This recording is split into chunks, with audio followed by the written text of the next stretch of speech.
Yo, people. We still have no Matt, so we're a little bit late to the party. Sorry, but Matt will be joining us as soon as he's figured his technical difficulties out. But how are you all doing today? This is a bit of a last minute podcast, so thank you all for tuning in. Um, as always with me, I'm sad. Um, Mike is the winner this week, but the comments do disappear. But he was here early on. Hello, Gary. How are you doing? Hello, everyone in chat. Maybe there's going to be some talk of some croc monitors later after mine and Matt's escapades that me and him were adventuring on today. Hello, Mr. Tree. How are you doing? One day, Mango will manage to catch the gigantic, weirdly hairless rat always running around her territory. Yeah. I'm assuming you mean me. I've got a little something. Hello, Dan. How are you doing? Hello, Katie. I did spell the title wrong. I have corrected since. Thanks, Fee. Hello, Dan. Who else is here?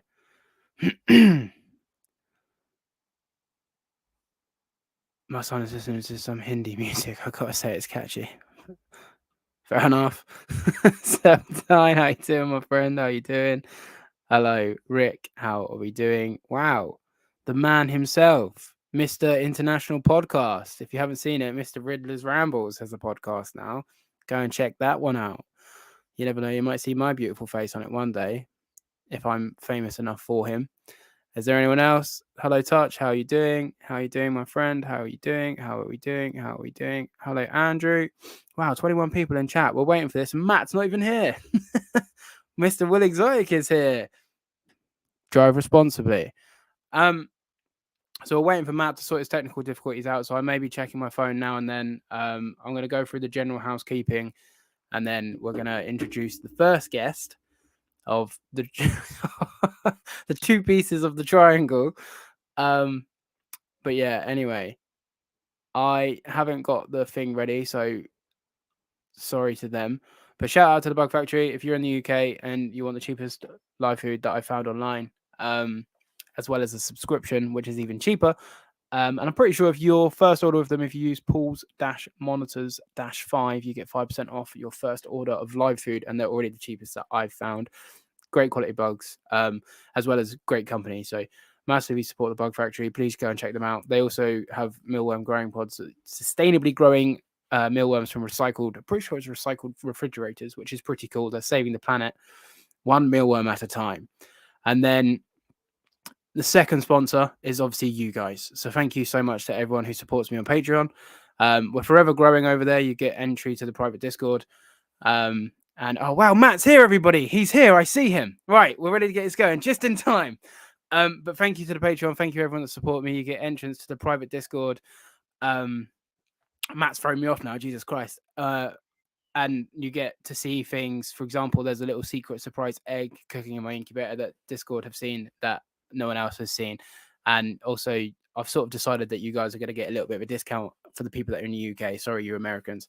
You're going to get a discount on my animals that I produce. If you ever want to buy animals from me, I will sort you out. I don't know if I click that, so we'll click that there because we're on second pages now. We're new member as of like 3 days ago. So there we go. Right, we're going to go through these last few comments, and then we're going to introduce what is the Monitor Dreams group chat. We've got Mr. Bailey's Backgrounds. Hello, Bailey's Backgrounds.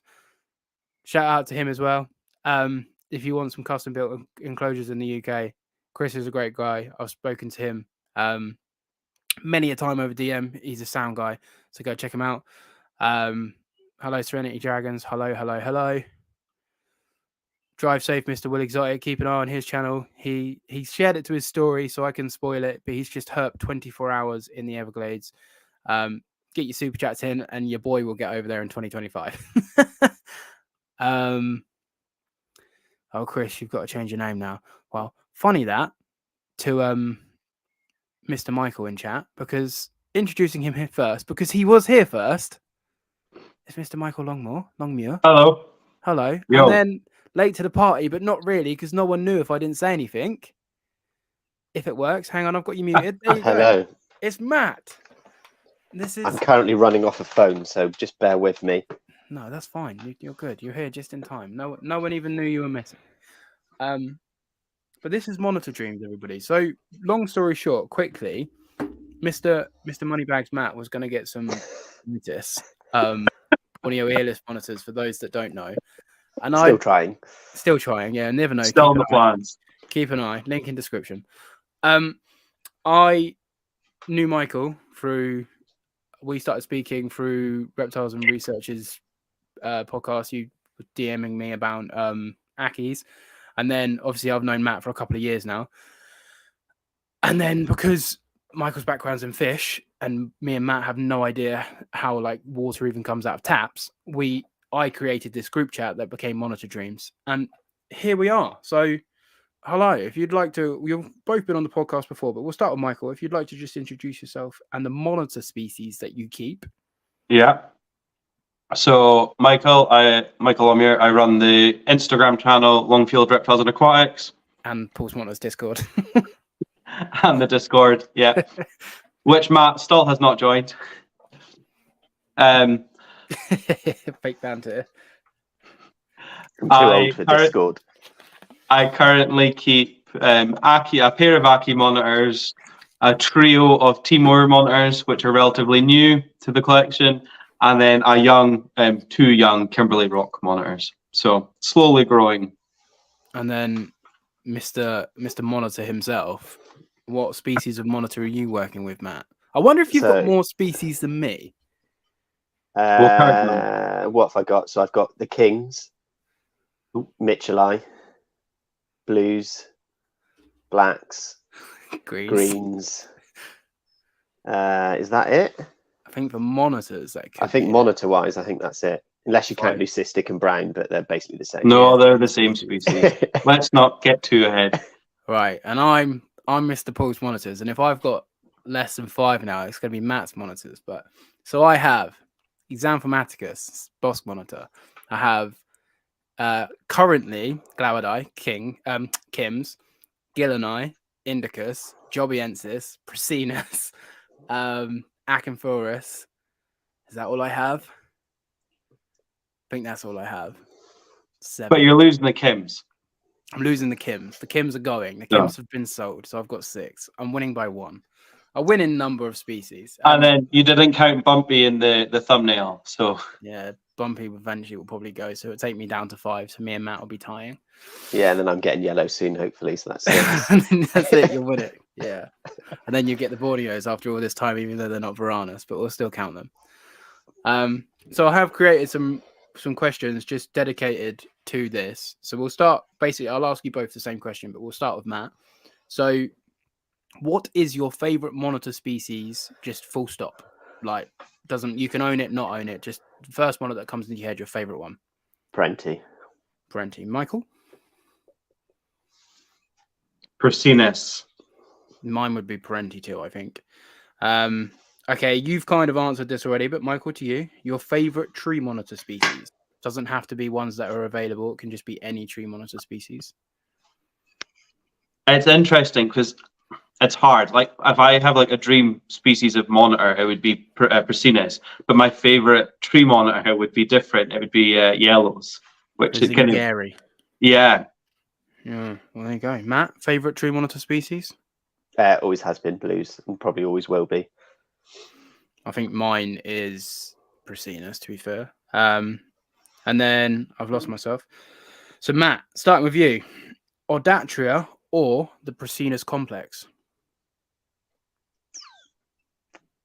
That would have been a lot easier 6 months ago, and I would have said Prasinus complex every time. Probably still is, to be fair, but I'm swaying more towards Audatria probably in the last 4 months with what I've recently got. Hashtag Mitchellii gang. Michael, Audatria or Prasinus complex? It's hard because I only own one.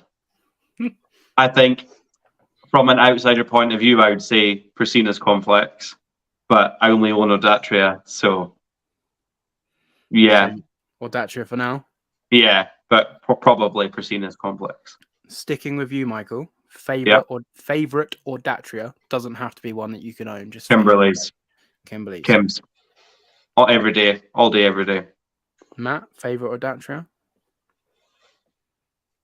There's probably two. So That's not fair. I know. So probably Mitchellite to own. Yeah. For fuck's sake. Yeah. But unachievable, probably Gleaver Palmer, I would say. But we're never going to get them. Gleaver Palmer for me as well. So Matt, Indicus complex or Datria? Not necessarily to own, just what's your favourite? Probably a Datria, but that's more likely because I've never actually kept Indicus. Michael, Indicus complex or Datria? Oh, Datria. But again, I've never owned any Indicus. And then sticking with Michael, what's your favourite of the Indicus complex group? The closest I've come to own would be Quincident. Mm-hmm. Yeah, but probably Peach Throats ever since meeting Toad. Toad's a superstar. She's Yeah. getting big now as well. She's getting really big now. Yeah. Matt, favorite Indicus complex? Probably Peach Throat, I think. Yeah. Just slightly over Mangroves. I think I would pick Uinooi, the tricolored monitor. Oh yeah, fair point. They're pretty stunning. But in the sense, I prefer Jobiensis to Indicus, controversially. But yeah. Okay, the fee questions, they don't change. I feel like she's done you dirty, Matt. I'll be completely honest, but this is what she wants for you. Caterpillars or butterflies?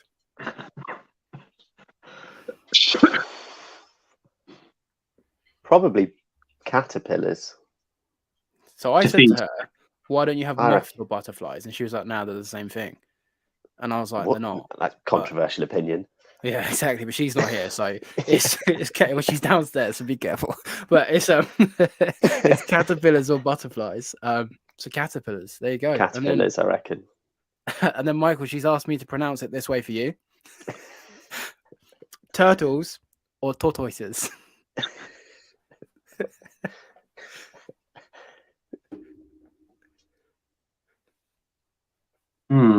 He's lagged out. Michael has left the chat. No, I'm trying to think what species. When he came and stayed at mine, obviously it was the first time meeting Fee outside of talking, and we were just sat like up until like 1 a.m. talking, and he was saying tortoise instead of tortoises. Tortoise. He was tortoises, and Fee was looking at me, and I was like, "Yeah, he is saying it weird." She was like, "So that's where that tortoise came from." But yeah, turtles or tortoises? Tortoises. Okay, and then sticking with you, Michael. Yeah. Controversial question. Yeah. A mistake that you've made recently, if any, but like, is there a mistake that you would like to share? I'm not saying this because I know an answer. I just thought it'd be an interesting conversation.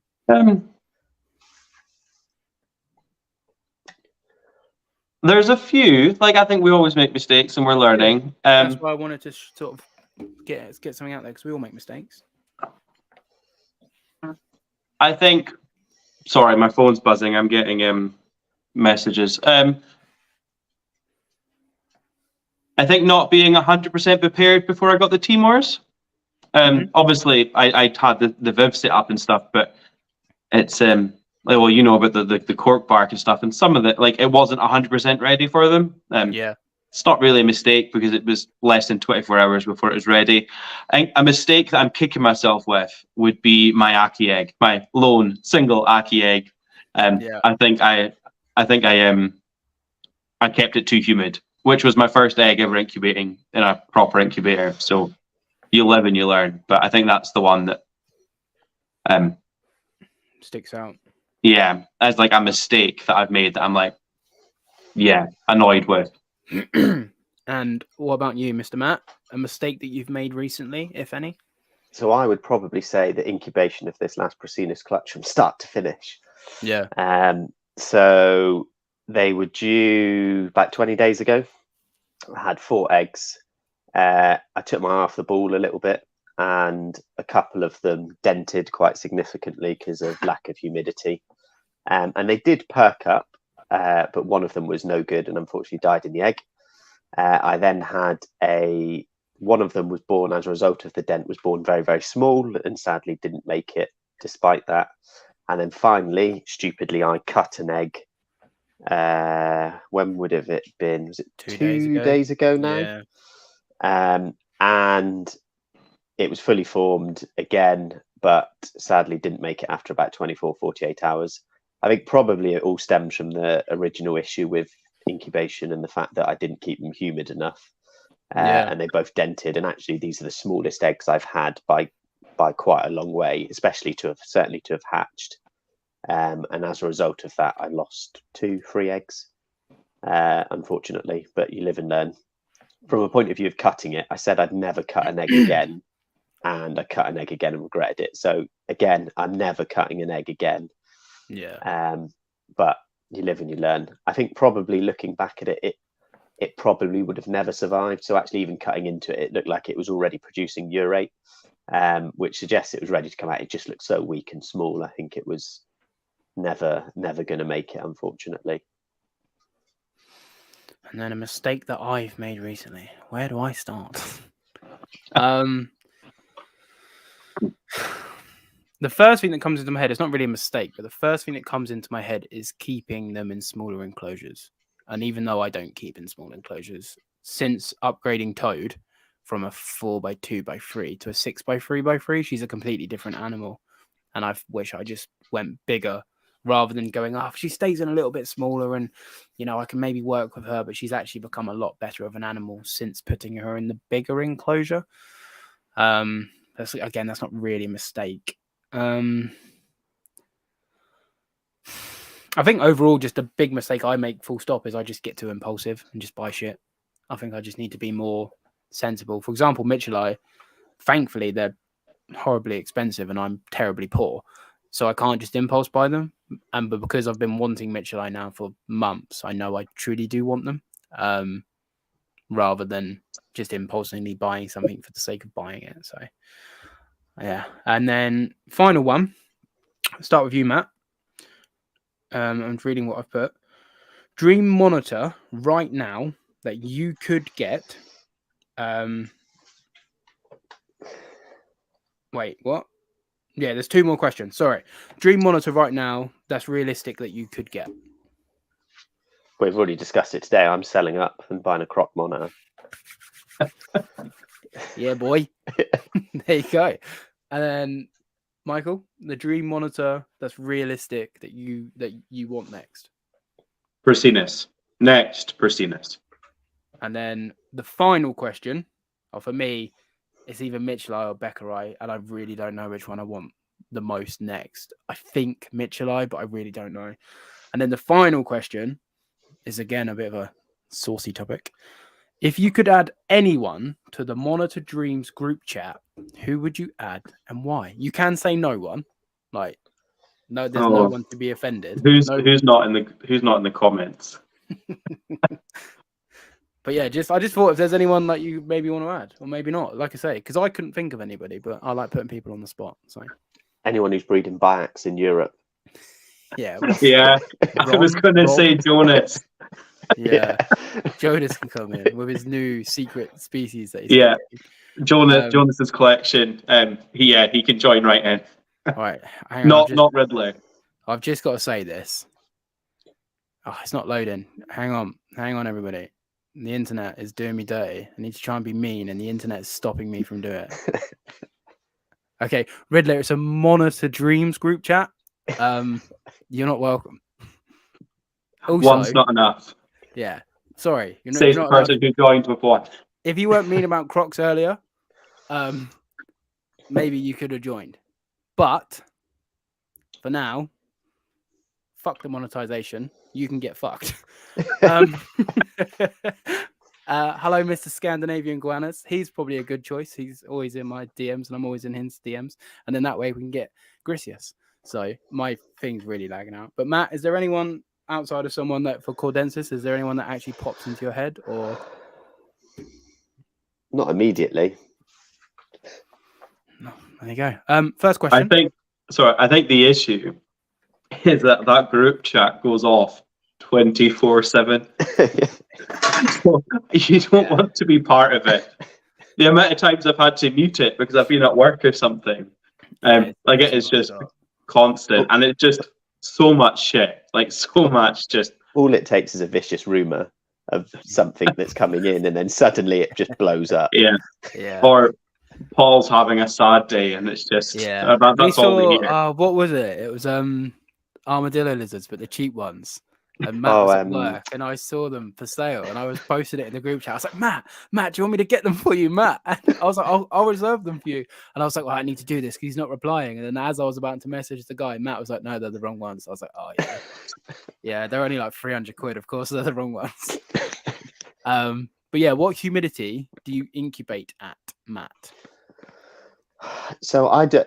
It's on the probably first more clutch, around the vermiculite drying out, surely. Yeah. So on the first clutch, I was really like OCD. So I did the very first clutch. I made them too wet, so I probably didn't really measure it. So now I do 50-50. So 50 of vermiculite, 50 of water. Yeah. And then I will generally cover all the holes in the little box that they're in until they're probably 90 days in, I would say.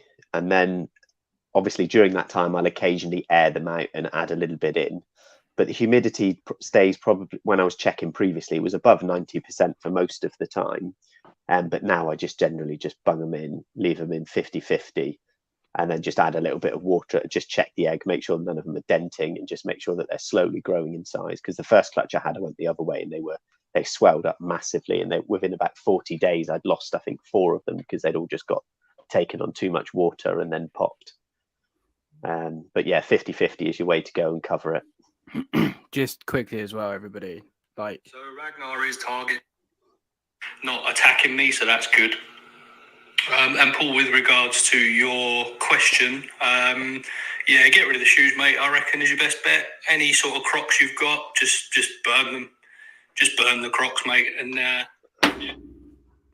fucking unbelievable behavior. Listen, don't come into my podcast and just my shoes and expect to place in my group chat. Nah, mate. Anyway, with that out of the way, Paul's the glue. He calls himself the glue. I'm the glue, mate. I make all the friendship groups stick together, right? Hello, Varanus954. My laptop is on a go slow. It clearly doesn't like having 3 people because my laptop's older than me. But how are you doing? Thank you for tuning in. People are saying I'm being harsh to Riddler. I'm not. What else have we got? We still invite him to things. Yeah, you got a special place in the Discord, Riddler. Don't know what you're talking about. But anyone who wants to ask any particular questions, feel free to drop them in. I did get a couple on Instagram, so I'm going to start with them.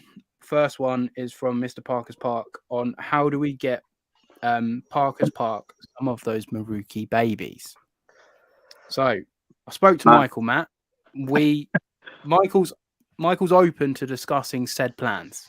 So if we want to air it out for the very first time publicly now, we can. If not, I don't really care. So obviously at the minute, he's still with me currently, but the females don't look like they are even remotely cycling at the minute. I think partly due to the hot weather we've had, and we haven't really. This winter, I didn't manage to cool them as much as I would like, because in the sort of time where they were moving across, I probably had the temperatures a little bit high. So nighttime temperatures were staying at about 26, 27, rather than dropping down to sort of lowish 20s. So I wonder whether that's partly why they haven't cycled. I'm hoping that once they start cycling again, then it would be just a case of re-adding them. But I don't know. It's a nightmare. It's up to you, Michael. You can. It's your news to share. If not, you can hold it, and I'll go on to the next question. I was going to say, it's not for me to say. It's your news to share. Well, people are putting 2 and 2 together now, but we can leave them on the edge of a cliff. It's not. Well, I've not really been keeping it a secret, to be honest. But well, it's not because it's your guys' plans. I'm just the one that's taking. All right, I'll air it out then. On you So, long story short, Project Maruki has got a sell-by date, which is coming in pretty close, and I'm not keeping my beloved Wook. He's going off to Michael. So Michael is getting his very first Prasinus, which is Longfield looks like he can't keep secrets. I really can't. I'm smart, and then I can't. He tried his best for you, but we're here now. So my Maruki Prasinus. So I was going to take on Project Maruki because Matt has a forever growing collection of tree monitors that need space, and he had babies and now that are now coming into juvenilehood, so he needs space. And Woog has been 2 mil 2 mil Prasinus is don't fit in that room, Matt. Yeah. No. And you've had Woog now for 7 months. You got him early January, so 6 months. Yeah, 6 months. So it'd be this month. It'd be 7 months. And obviously your females haven't cycled at all, so it's not like he can't get the job done. But your females haven't cycled, frustratingly. But obviously we had a window, and a window was closed. So then I was going to take on the project, and I was going to try and spear point Maruki, take one of Matt's females, and take my boy back, Woog. And then I was really like, I want more animals in more space. So taking on another pair of Prasinus, because hopefully little Kada is a girl and I'll have a pair of Prasinus, as well as trying to build these big mangrove vivs. I'm going to just be in the same boat as Matt. I'm going to have a sale by date and I'm going to just stress myself out. And it's going to be like, oh. So I messaged Michael and I said, do you want Woog? And he was like, how much? And I said a price. And he was like, we can sort something out, and we came up with a price. $3.5 grand, wasn't it? Oh, it's ridiculous, Matt. Honestly, don't tell everybody. and his he's like, I'll pay you in 2030. I was like, cool. But for me, it's more important that he's going to someone that I one know and two is like pretty much one of my best mates. So that for me was worth a lot more than the quote unquote value of the animal. But either way, we don't need to talk about money. But we came up with a price that we were both happy with. Yeah, so in what 2, 3, 4 months roughly, you'll be the proud hopefully owner. It depends now that everything's going to shit in the Bailey's, UK hobby. But oh yeah, you've seen Bailey's backgrounds. Wow, lucky Longfield. Yeah, arguably the nicest Prasinus in the country. No longer mine. Well, it's still mine right now, but in a couple of months, it no longer will be. Hopefully I'll pick him up end of summer, start of autumn. Yeah, so, and then the hunt for a female will be on after I manage to dial in his care 100%. There you go. Just in time. I mean, my laptop's on. I need to buy a new laptop. Just in time for Christmas. So, oh wow, Michael, you've sold him already. I'll give you $2,000 cash. Boom, flip him. Job done. Done. Well, I can't accept Chris because I'm a man of my word and I've already sold him. So I'd have loved $2,000 cash, but he is going to Michael, and there he is. Rebs, you can't afford 30. The scrub that doesn't even pay for the Patreon. Anyway, so that's what's happening with Maruki Project, Parker. So I'm sorry, but unless in the next month or two, if that, Matt's female cycle. So the one thing I would say is she started to test digs, which not always, but usually means that she's about to cycle within the next 2 weeks. But she has done it before where she's just test digged and then nothing. So we'll just have to wait and see, I think. This is a cool question. It's very random, but I like it. If there was a world apocalypse, what animal, reptile or mammal, let's just say animal full stop, would you keep with you given the circumstances would allow, of course? So obviously I'm picking Mango because she's going to kill like every zombie that comes. She's going to die when it hits winter, but it'll be worth it. But I don't know what I'd pick. So let's start with Michael. What animal are you taking with? I mean, a dog's the logical answer, no? Yeah, I was going to say my dog, but then my dog's also passed out behind me, and I don't think he'd do much use. I don't know. You'd want something that can kind of provide resources of some sort, like a chicken. But then they're not going to last. Okay, let's just because he wants the eggs. You have your chicken, and I'll buy a tiger, and my tiger will eat your chicken. Matt's got a tiger. A tiger's a good shout, to be fair. But Tiger. a tiger's just going to kill you. No, Yeah, but you train it. You got to train it. Companion. Whatever animal you get, it's a companion. Yeah. It loves you. Yeah, you'd want one of those very well trained dogs that can scale walls and Oh, those big things. Yeah. Something along those lines. But a dog. Yeah. You going for a dog, Matt? Or you going for your tiger? Polar bear. Yeah. If you train a polar bear, that would be pretty good. Or like if you were really good at falconry, something that wants to hunt for you. You want something that's useful. Like I understand your idea of a big predator, but yeah, but if I've got a big polar bear, I can walk around your house and just get you and then nick your chicken. It'd be a long walk. Yeah, well, he can ride his polar bear, so he's fine. I don't know. I feel like Matt's come up with cool answers. I'll say something really obscure, like a praying mantis, or something just like random. Well, yeah, that was that. Okay, Bailey's background says he's buying scorpion geckos. I don't think Woog's for sale unless Michael wants to take $2,000. That's Michael's prerogative, not mine. No, there you go. And then I'll sell you one of my babies. Give me 10 and I'll pretend he died. Scorpion geckos are cool though. Get scorpion geckos. And Varana said his choice would be a bird of prey. Bird of prey is a fair shout, to be fair. Yeah, something that you can use. Has nobody seen Mulan? Like, come on. Oh right. Genghis Khan, whatever his name is. Yeah. So it could scout for you then as well. Yeah. But then it fly away when you get attacked and ravaged by a polar bear. at least your chicken would die with you, like a loyal servant animal. Like you like a dog, you could use it as a guard dog. Like to keep you informed. Like a bear's eventually going to get overrun. It's not going to give you much. It's not going to alert you when something's going on. If you got like a sow though, is that a female bear? You could like have bear milk. You could use that. You could be milking your bear. Anyway, this is weird. Where's the podcast gone? Freddie has asked. It's again controversial. We don't have to talk on it because I don't really want to. But Riddler's still in chat, and I know he's working later, so it's fitting to talk about it now. Ball python keepers / breeders that keep in racks. Matt, would you like to touch on it? You don't have to. You can just say, nah, mate. I'm sure I've said it before. I don't agree with racks. However, I don't keep snakes, so I don't feel really that my comment is that valid. But equally, yeah, I don't believe in keeping stuff in racks. It's no different to keeping. I mean, some people keep lizards in racks, don't they? If certain species. Yeah. Again, I don't agree with that. That don't need UVB. No. Or daylight. Yeah. Bye, Riddler. Would you look at the time? Yeah, this is what I mean, mate. The one thing I will say is the argument that because an animal breeds means that you're caring for it well is utter rubbish. 100%.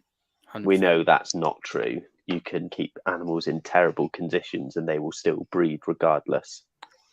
Just quickly as well, there was another comment from Dan. He said talking about like all these whitelist shit, and I don't really want to talk on whitelist because I don't really want to give air to it, but I don't think it's going to happen. But I was talking to someone the other day about whitelists. And for people that don't know, it's basically a list of animals that you can keep, like a positive list. And this person was saying, oh, but it's all about the welfare, about animals that we can keep correctly. And my argument was, well, then royals should instantaneously be banned, because if you look at any species on the planet, reptiles, you look at any species on the planet, which reptile gets the worst care? So if it's just about husbandry and care and what animals that we can do justice to, royals should instantaneously be banned because they all get cared for like shit. Like, arguably, let's just say mangrove monitors across the world, because they get it bad in America, they get it bad in the UK. But overall, their care is much better than a royal. So for me, if on the sense of a whitelist, it shouldn't necessarily just be about the husbandry and how well we can do it, because most snakes then will not be able to be kept because it just can't be kept in a rack, But that's just my 2 cents on it. But Michael, do you want to touch on racks? You're not fast. You don't want to get down that wormhole. Like, it's been done so much. It's been spoken about so often. I can understand the argument for babies, because then you would then start getting into the, well, should we keep a clutch of babies together or individual? Like, what would you rather? A clutch of babies together in a Viv with overhead heating and UVB, but they're all kept together, or individually? Like, I would I ever use a rack? No. Would I keep adults in a rack? No. Would I, if I bred my snakes and, like, if I bought a female boa, for example, and I didn't know she was pregnant, because obviously they'll give birth to live young. Boom, 40 babies, just like that. Yeah. Like, chances are, I'm going to have to come up with some sort of tub system to keep them in.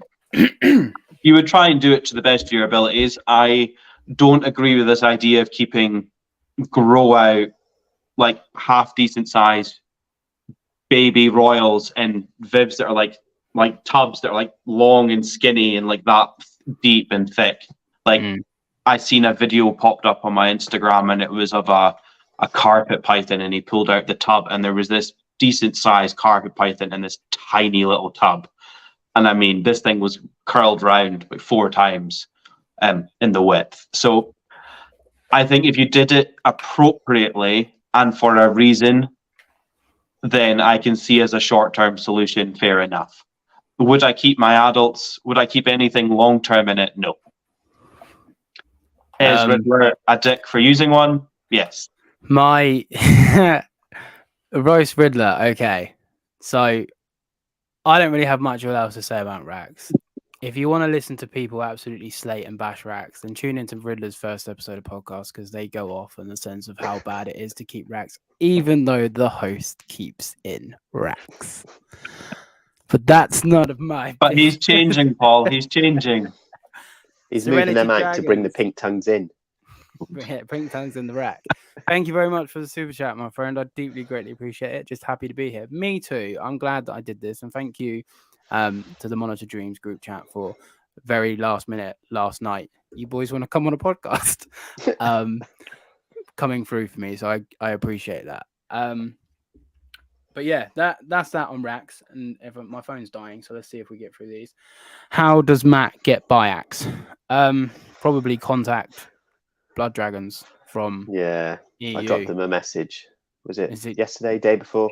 Yeah. I think the paperwork's going to be the issue, like with everything, unfortunately. If and when I sell my Bracinas that I've already sold for 10 grand, I'll get some with you, because did you see the video he posted today of his Cordensis eating a Passway beardy? That Cordensis is stunning. Stunning. Because that's the other thing. If you're getting them, you want to get the nice ones, because actually there's quite a lot in Europe at the moment. Is it a bit with drab. paperwork? Is it a case of you need the breeder to do the paperwork, or could somebody buy them from the breeder and then? No, So my issue I have at the moment is so the breeder has to do it, and the problem I'm having at the moment is in Europe there's like any tree monitor is you're talking about €2,500, and they just sell. So actually a lot of the breeders, why would you want to go through all the hassle of sorting the paperwork out and submitting it and then getting them to import it when you can just sell it in Europe for the same price? So a lot because of them you have Mitchell, they want to be your friend. Yeah, I reckon two generations and I'll be all right. Yeah, if that ever happens. I don't think I could get CITES on the Indicus F1. I think I'd have to F2. I think it's F2.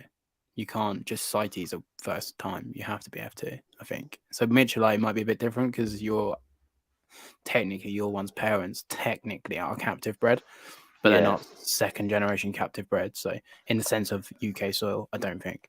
But yeah, it's just that all different, isn't it? It's that old chestnut in the sense that people, for example, let's just say $2.5 grand. I don't know what they're going for, but let's just say $2.5 grand. You sell them tomorrow in Europe for $2.5 grand. Why spend all the time, money, energy, effort of paperwork without an incentive. So you go, look, I'll pay you $3,000 for the lizard, and then all the extra cost, So it's just an arm and a leg. And there's none in the UK. There's a couple of males knocking about. I know someone with a male, and then there was another, because there was someone. How long ago was it? Was it about 6 years ago? Thought they had a pair, and it turns out that they were sold a male as a female. So then sold both the males on, and I think I remember one of them got sold dirt cheap. Like, we're talking not that long ago, when it was still when Pristine tree monitors were selling at like £1,500, I reckon. So it probably wasn't that long ago, actually, maybe 2-3 years ago. And I think it went for like £700, one of them. Like, it was stupid money. I think this is what I spoke about last night, was that this idea that there is so much like you don't know, and like kind of underground keepers, kind of like how many are actually in the UK, and then there's probably more than the two that were public. But you just, for example, let's just say Kermit, my male sarong, green tree. The keeper who kept him had kept him for 2.5-ish years from a baby. So let's just say 3 years. Had kept him from 3 years from a baby. No one knew that Kermit existed, which is fine. Yeah. Entitled to have pets, but like no one knew that animal existed until he then put it up for sale, because he didn't have any other reptiles, didn't post him on social media. Like, just Kermit was just there as a pet, and again, that is completely fine. But if you're trying to find a certain animal, and there's not many in the UK, and don't get me wrong, like if someone messaged me right now and was like, hey, can I borrow your male Kermit for a breeding loan? The chances are it'd probably be no, because I'm making such good progress with him that moving him somewhere else would just upset it. And selfishly for me, but it is what it is. But then there's enough sarong. Like, it's that kind of thing, isn't it? That it's even like I've been trying to get a male for Mango for ages. It's just not happened. I've given up now. Like, we'll leave it at that. But I've given up. I think your thing is that you're talking locales, and like when you're actually talking about a species, like I think that's when it starts getting. And then there's a few of them. Like, there's a few species in the UK that there's just so little of that, and then things are just getting harder and harder and harder to import. That if something isn't done with what's currently on the soil, then it's going to be gone. It's I'm reading comments. So Joe has said, no, it's not that one, Joe, but the comment's not loading. There was a bike for sale on Pre-Loved a year ago. Oh, it is. Anyway, I've clicked the wrong comment. But there was basically there was a guy, I'm not going to name him, but he basically had a pair that turned out to be two males, and one of them was very old and very disheveled. It had recurring issues, had a mouth problem, and it started out quite expensive, and it ended up selling for £700. And the other one was flawless, and that one sold for 12 or 1,300, I think. Obviously, I don't know what it sold for. I think it was less than that in the end, to be fair. Yeah, so it was on Pre-Loved for 1,200, and then it obviously sold with setup as well, wasn't it? Yeah. Full. And then I think it ended up going to, I forget what it's called, Millennium Reptiles. It ended up going to a pet shop in Essex way. Unless it was there before, but it ended up going, unless there's free, because they had one. My understanding was there was one that the guy that had the pair, or thought he had the pair, but had two males, sold them both. One of them went privately to a chap who then subsequently sold it on again about 9 months later for double the price. Nice. I think he bought it for about £1,000. Now. I remember. Bought it for £1,000, and then it originally got listed for about 2,500, I think, and then it came down to about, and then I think it ended up selling for about 1,600. Because I talk with funny enough, I actually spoke to her about 2 days ago, the girl that now owns it, because she contacted me about Prasinus originally, and I didn't want to say it. I was like, you literally paid double what this guy did 8 months ago or whatever it was, and because that was the same guy. I think it was up for you say £2,000 or whatever. It dropped down to cheaper. You posted your Prasinus, and then they upped the price, didn't they? Yeah, I may or may not have messaged him a few things to be like, look, you're taking the piss a bit, selling it 6 months later for double. You're just flipping it, basically. Some people are just quickly as well. Where you can get Spencer's in the UK, you can't. In the US, Sim Container has just hatched some, and they are for sale, I believe. I heard a rumor there was some in Europe, but I don't know how true that is. I could probably find out. But yeah, my comments aren't loading now. But yeah, it's same as like we were talking about Pilbarensis. Like Pilbarensis,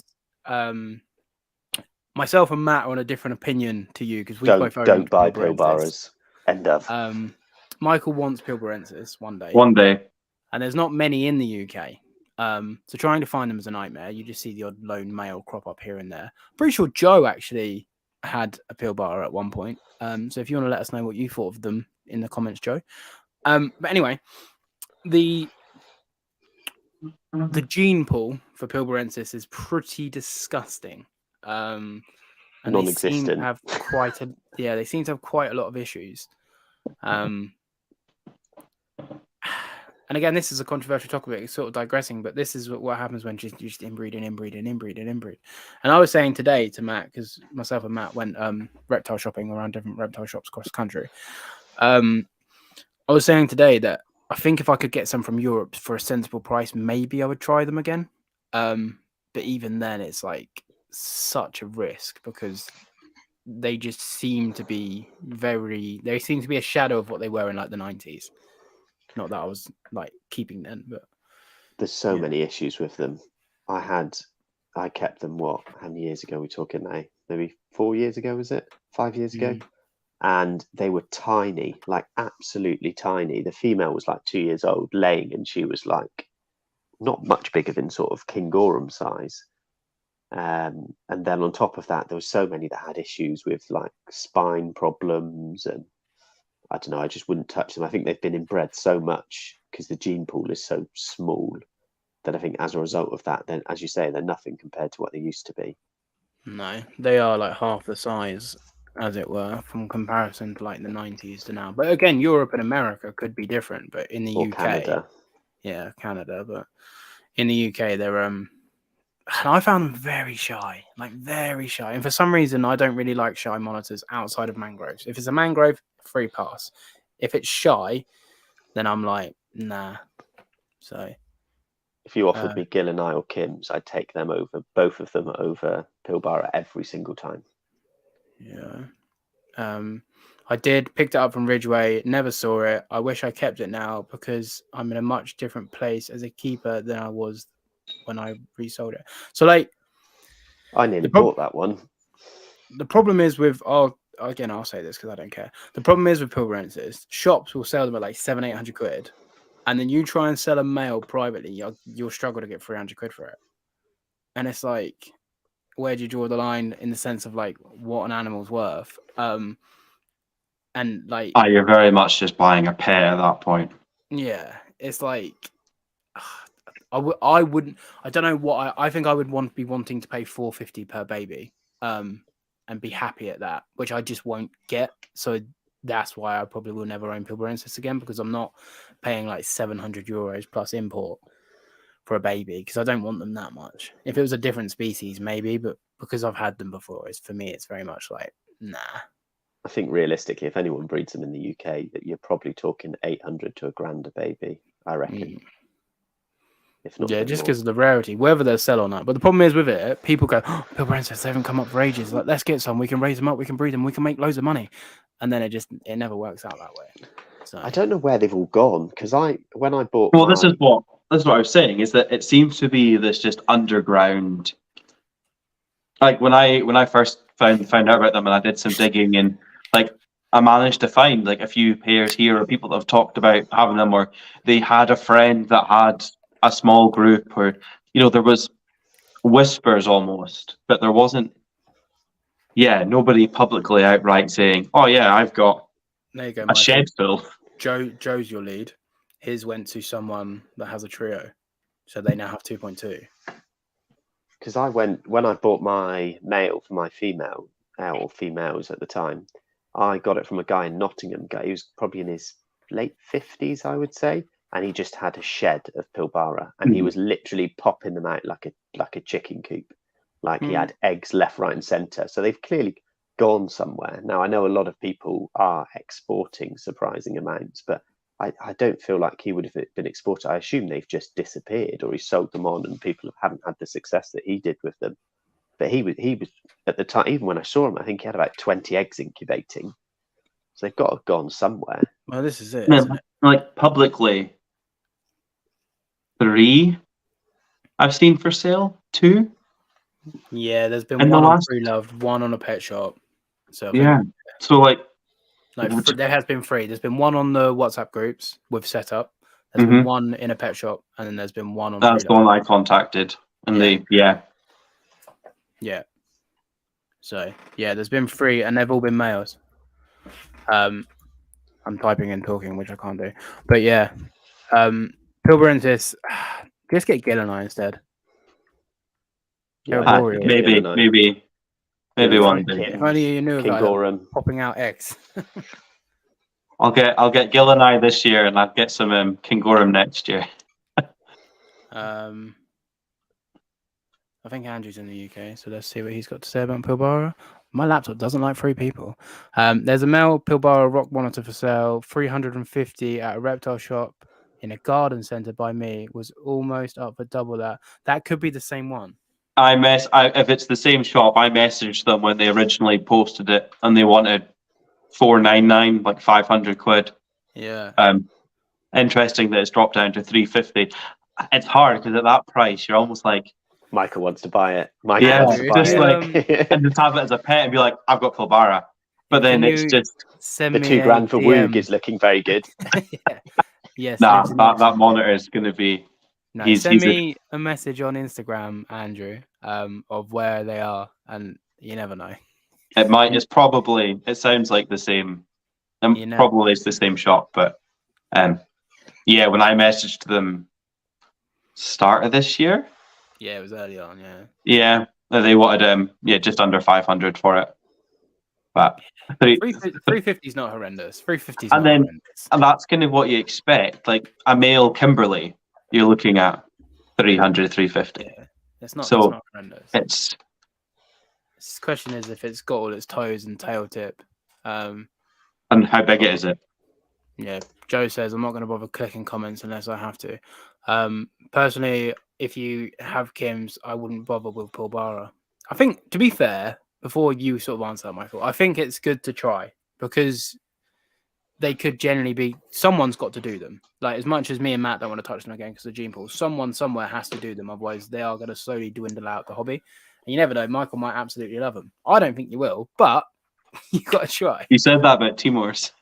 Well, you haven't had them long enough to sort of fully tell yet. True. And that female still wants to kill me. Mate, she's for those people that don't know, the trio that Michael have is my old trio. He didn't get it from me. I swapped them for the Gill and I, and then Michael sorted out a deal and ended up coming to him. So yeah, he's just hand-me-down monitors from me, really. The ones I don't want. They're cool. Woog was a hard let go, so that's not really a hand-me-down. But how? Let's talk on Timors quickly. How are you finding? Because they're quite rarer species in the UK, and now obviously you have a trio. So how are you finding... and the history is a bit grey with them, not as black and white as you made out when I got them originally. Mate, yeah, I'm just gonna say it now. You get way too deep. Like literally, a CB20 or no, yeah, 20 CB20. That's all you need to know. Anyway, how are you finding your Timors? I've spent a bit of time with them. I've not had them very long. Was it 3 weeks today? 4 weeks today? 3 weeks today? Happy got your date. Yeah. I've seen the small female 3 times. Yeah. And the second, I've got them at the opposite corner of my reptile room to my door. I open that door and all you hear is whoosh, and she's gone.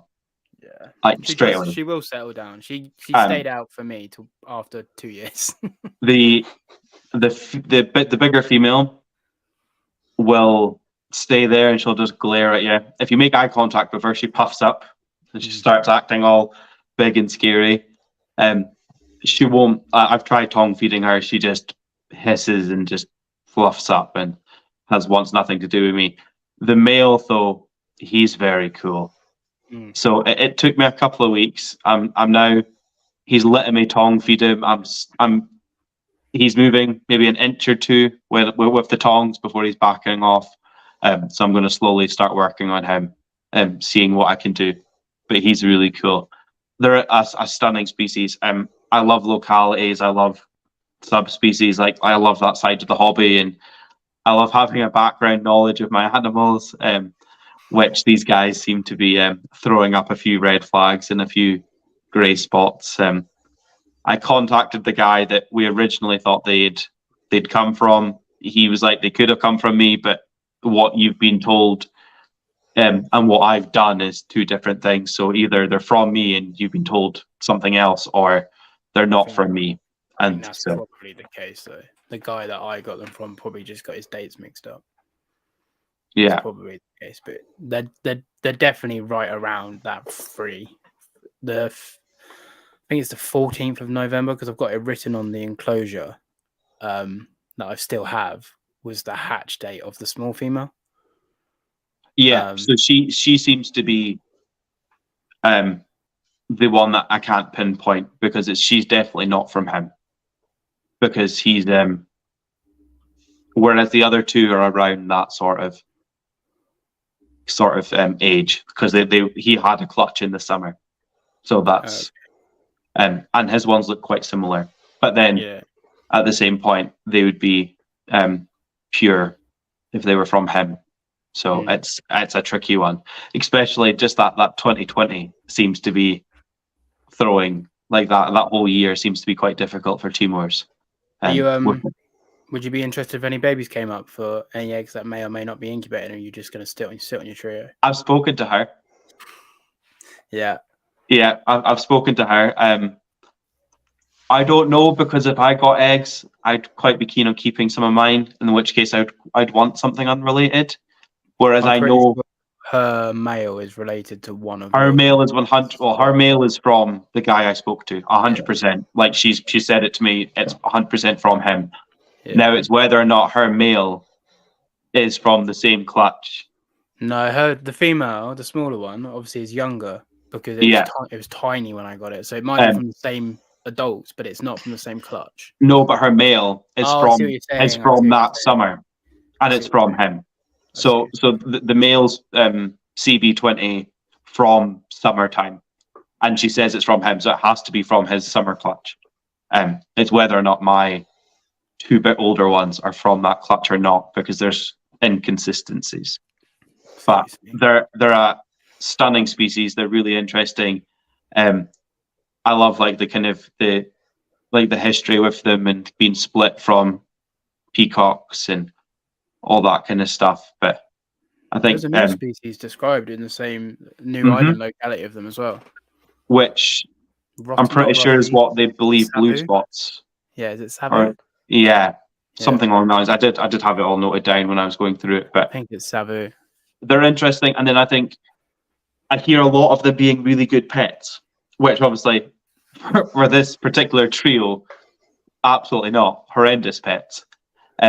But I know a lot of people in the States claim that they're a better option than Akis if you want something slightly bigger and a bit more arboreal, and a different option. So I'd be interested in working with some young babies from the beginning to see what like. They're another one, though, that there seems to be a pair or a trio or somebody working with them here, there, but not a lot. So I'm really enjoying the Timors. I think like cryptids. Yeah, like it's an interesting one. Like when I walk into my room and like the male's out, and it's quite interesting. And I just see like a little head poking out of the cork and stuff. So that's they're the right kind of species for me. I don't need something that's out full basking in glory all the time, but. Yeah. Would you ever own Timors, Matt, if you had space one day? Probably not, because I think I would find someone else to fill the gap with. And I think I do really like them, don't get me wrong. And I would probably have Timors over peacocks. I don't know what it is. I just prefer Timors over peacocks and always have done. But I think there is something. I've got a few other empty cages, and there's classic empty cage syndrome where you just never see them. Now, I suspect that if you manage to get some captive bred babies, I suspect it'd be a lot different. But I think it's how you keep them. yeah, and you Like, can keep them really sparse, can't you? But then I don't know that I necessarily agree with that either. I think it's an interesting one because I know when you kept them, Paul, you kept them in a smaller enclosure than I've got them in, but more decked out. Whereas they're in a relatively large enclosure here with two big bits of cork, but then a lot more branches, like vertical branches. They have to go between the branches to get to the other bit of cork and stuff. So I see them out a bit more, actually basking and not just sticking a head. Well, the male anyway, he's always like kind of on the lana vines. Yeah, he so, was quite bold even with me. He would stay out and he would come and steal all the females' food. So you probably. So I think it's an interesting one because I think you can provide for them safe spaces and security, but maybe kind of the way you like the Viv set up and stuff. Because I got those massive pieces of cork bark, cork tubes, and I've only put one of them in because at the moment it seems to be working. But oh, I'm typing and transitioning. If we're done on Timors, we'll go straight to Chris's question. We'll start with Matt because I imagine Matt's going to have exactly the same to say as me. But I've spoken to a guy who has a pair of pure yellow Ackies, babies ready in a few months. What's your thoughts on pure red and yellows? Well, that's a very long question. So what I would say is, I suspect I'd never call an animal a pure yellow, because I think to be able to say that, I'm not sure that people ever have the history to be able to say 100% an animal is a pure yellow. I know there are an awful lot, particularly probably in the last 3 years, of certainly crosses of reds and yellows. I don't think it's necessarily a bad thing. I think it becomes an issue when people start trying to say that their yellows are nicer than someone else's yellows based on what they look like, especially when they potentially have a bit of red in them. I'm thinking about this very carefully about how I phrase this. Pure reds, yes, I think you can get pure reds if you know exactly where you've got them from, and the majority of pure reds will all come from Europe. There are quite a few people at the moment who are breeding reds to yellows, and there's always that thing of, if you don't know quite as much as others, is that you see an Ackie, it doesn't look yellow, it's got that sort of reddish tinge to it, and by definition you call it a red Ackie. You then breed those Ackies, you then tell the people that are buying them you're buying a red Ackie, and then it just keeps going and going and going and going. I think I would never sell an animal as a pure yellow Ackie. I don't think. I would just say it's a yellow Ackie and just sell it, or sell it as an Ackie. I think if I was selling reds and I knew where they were coming from, I would call it a pure red. But I don't know. There's too many arguments about Ackies, what's a yellow and what's a red at the minute, that I could talk about for hours. I had that when I was buying my my Ackies from the pet shop, and it was during lockdown times where they weren't letting people in, so they just brought like a bucket of them from the tank, from the Viv to the front door, and I got to pick. And he picked up one. He's like, "Yeah, look at this one. It's got some really nice reds." And part of me was like, "But why would a yellow Ackie? Why would I want reds on a yellow Ackie?" It depends what you like, and obviously yellow, orange, red, like they're all on the same kind of color wheel type. You know what I mean? So they're all going to have mixes. So you can have some pure yellows that have got nice reds on them, but is that what you want? And yeah, it's just interesting because then I could have taken that one home. I might have actually got that one because I'm pretty sure that was the one with the snibbed, stumped tail, which I ended up with my male. But I remember I'm just trying to sell it on me as, oh, it's got some really nice reds. People always ask me for that though, like, because obviously I breed yellow Ackies. I say yellow Ackies, I breed Ackies that aren't reds, but both mine are fairly red. Okay, You're going to get me cancelled. This guy's in Scotland. No contact with Archer. We'll leave that there. I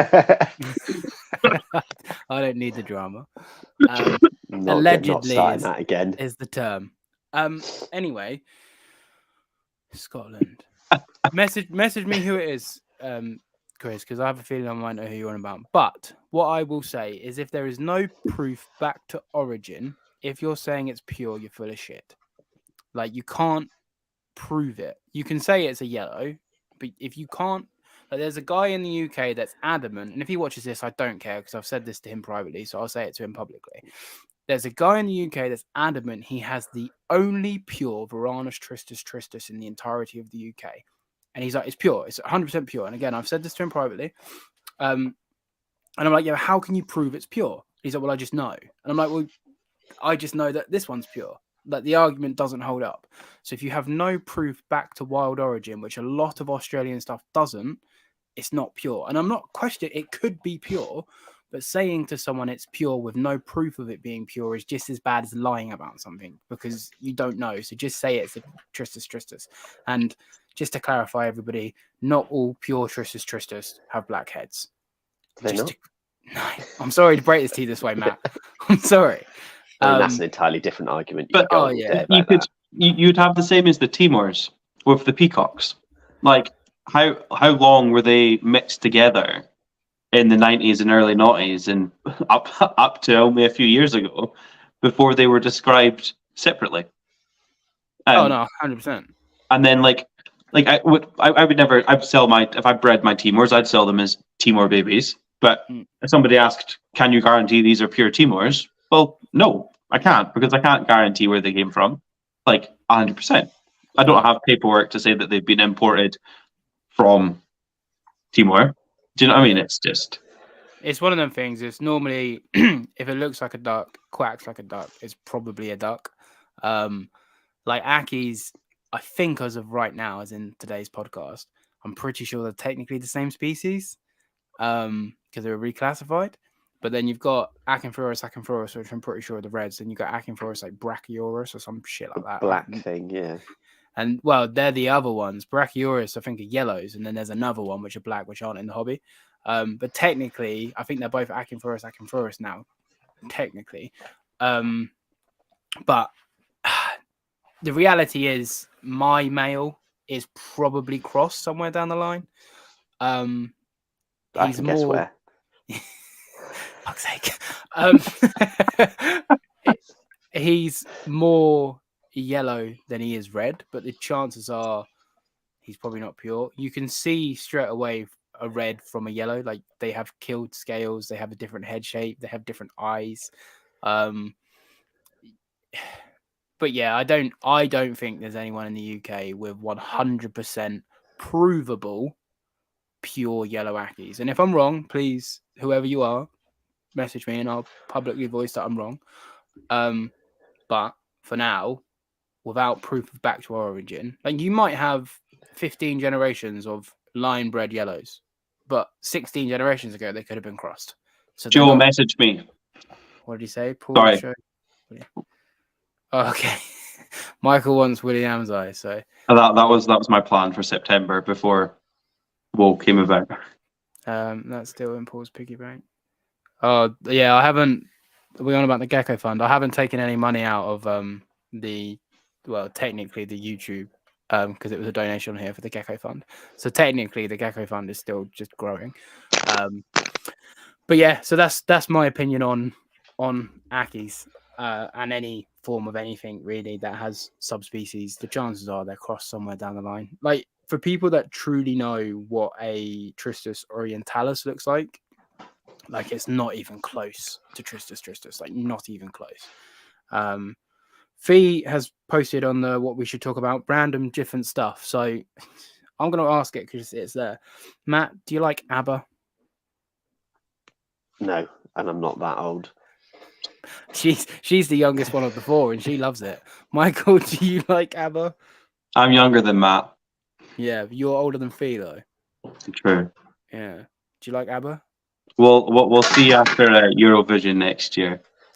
Okay, I don't get the reference, but I don't like ABBA, and I've got to listen to it. So, she's also said bats. Matt, do you like bats? I don't mind bats. We've got what's it called? Little bat cave on our wall Nice. that we're not allowed to take off. We went on I've never seen one come out though. We went on a bat walk in Fee's native area of the world, and you had a radio with like different frequencies, and you tune into different frequencies to hear different bat calls, which was pretty cool actually. Michael, do you like bats? They're all right. What I might say is we've had a lot of people coming in who've been bitten by bats recently. Bitten by bats? They're all vampires. Yeah. Is it really the end of time? We're getting vampires bitten by bats. Is that a random one, or is that me being? So I think that it's a lot of people. They go up in their roofs or whatever to sort stuff out, and they'll find them there, and then they get bitten. And then there's a certain particular species, I forget which one, but it's more likely to carry things like rabies. So you have to get vaccinated for. But we've had at least 3 or 4 come in. I was me and her sister were talking too much, and we got told off for the thing. Okay, this is the last one of the animal ones. Michael, would you like owls?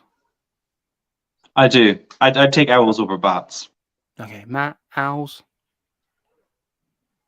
Yeah, I don't mind owls. I wouldn't take them over bats. I think bats would be more interesting. Yeah, the only flying mammal, man. That's pretty sick. I'm about to cut out. My phone is shutting down. I'm going to put it back to the laptop. Okay, Matt will return. So I've got a question saying, how close can you keep a basking bulb to a monitor without burns? I think that fully depends on the wattage of the basking bulb. It depends on the intensity of the basking bulb. So some are hotter, some are like, if you have a really, really, really hot lamp really far away, it's still going to burn them. So I'm going to remove Matt for a minute because he looks frozen. He looks happy. He left happy. So Matt is gone. When Matt is back, he can give me a thumbs up or something. I wouldn't really keep. Have you ever experienced any burns in your collection of any animals? No. I never have. When I bought my frillies, he had what looks like some burns, like on like this very fringes of his frills. Like you can see that they're kind of folded over a little bit and a bit scarred. But no, I've never had anything. I don't keep anything that can get close to a bulb. I've got a guard over it anyway. I think we're having technical difficulties again. Let me see. Yeah, we can't see you. You hear me? I can hear you quietly, but can't see you. How about now? No, you're exactly the same.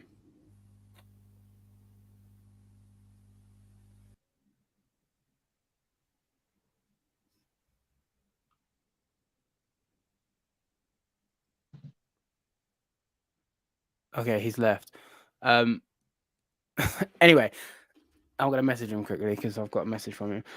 But yeah, I think for the sense of basking spots, just for 2 seconds, everyone, I can't multitask. I think it's being realistic and being kind of sensible about it as well. Like if you've got something that's ridiculously hot, very close to the ground, then something's eventually going to get burned. It would be your intensity as well. Like don't put a single spotlight on a tegu's enclosure because it is just going to get a burn mark on its back trying to heat up and stay in there too long. Yeah, that's a fair point. Make sure that you've got enough lamps to fully cover. Because like if a big animal's trying to heat up its whole body and it can only do it with a couple of inch by couple of inch basking area, then it's just going to stay there for ages and you can get some serious burns. Did you see on one of the Facebook groups, somebody's got a bosque? Yeah, like that just looks awful. Yeah. And it just shows how resilient these animals are. It's come back really well.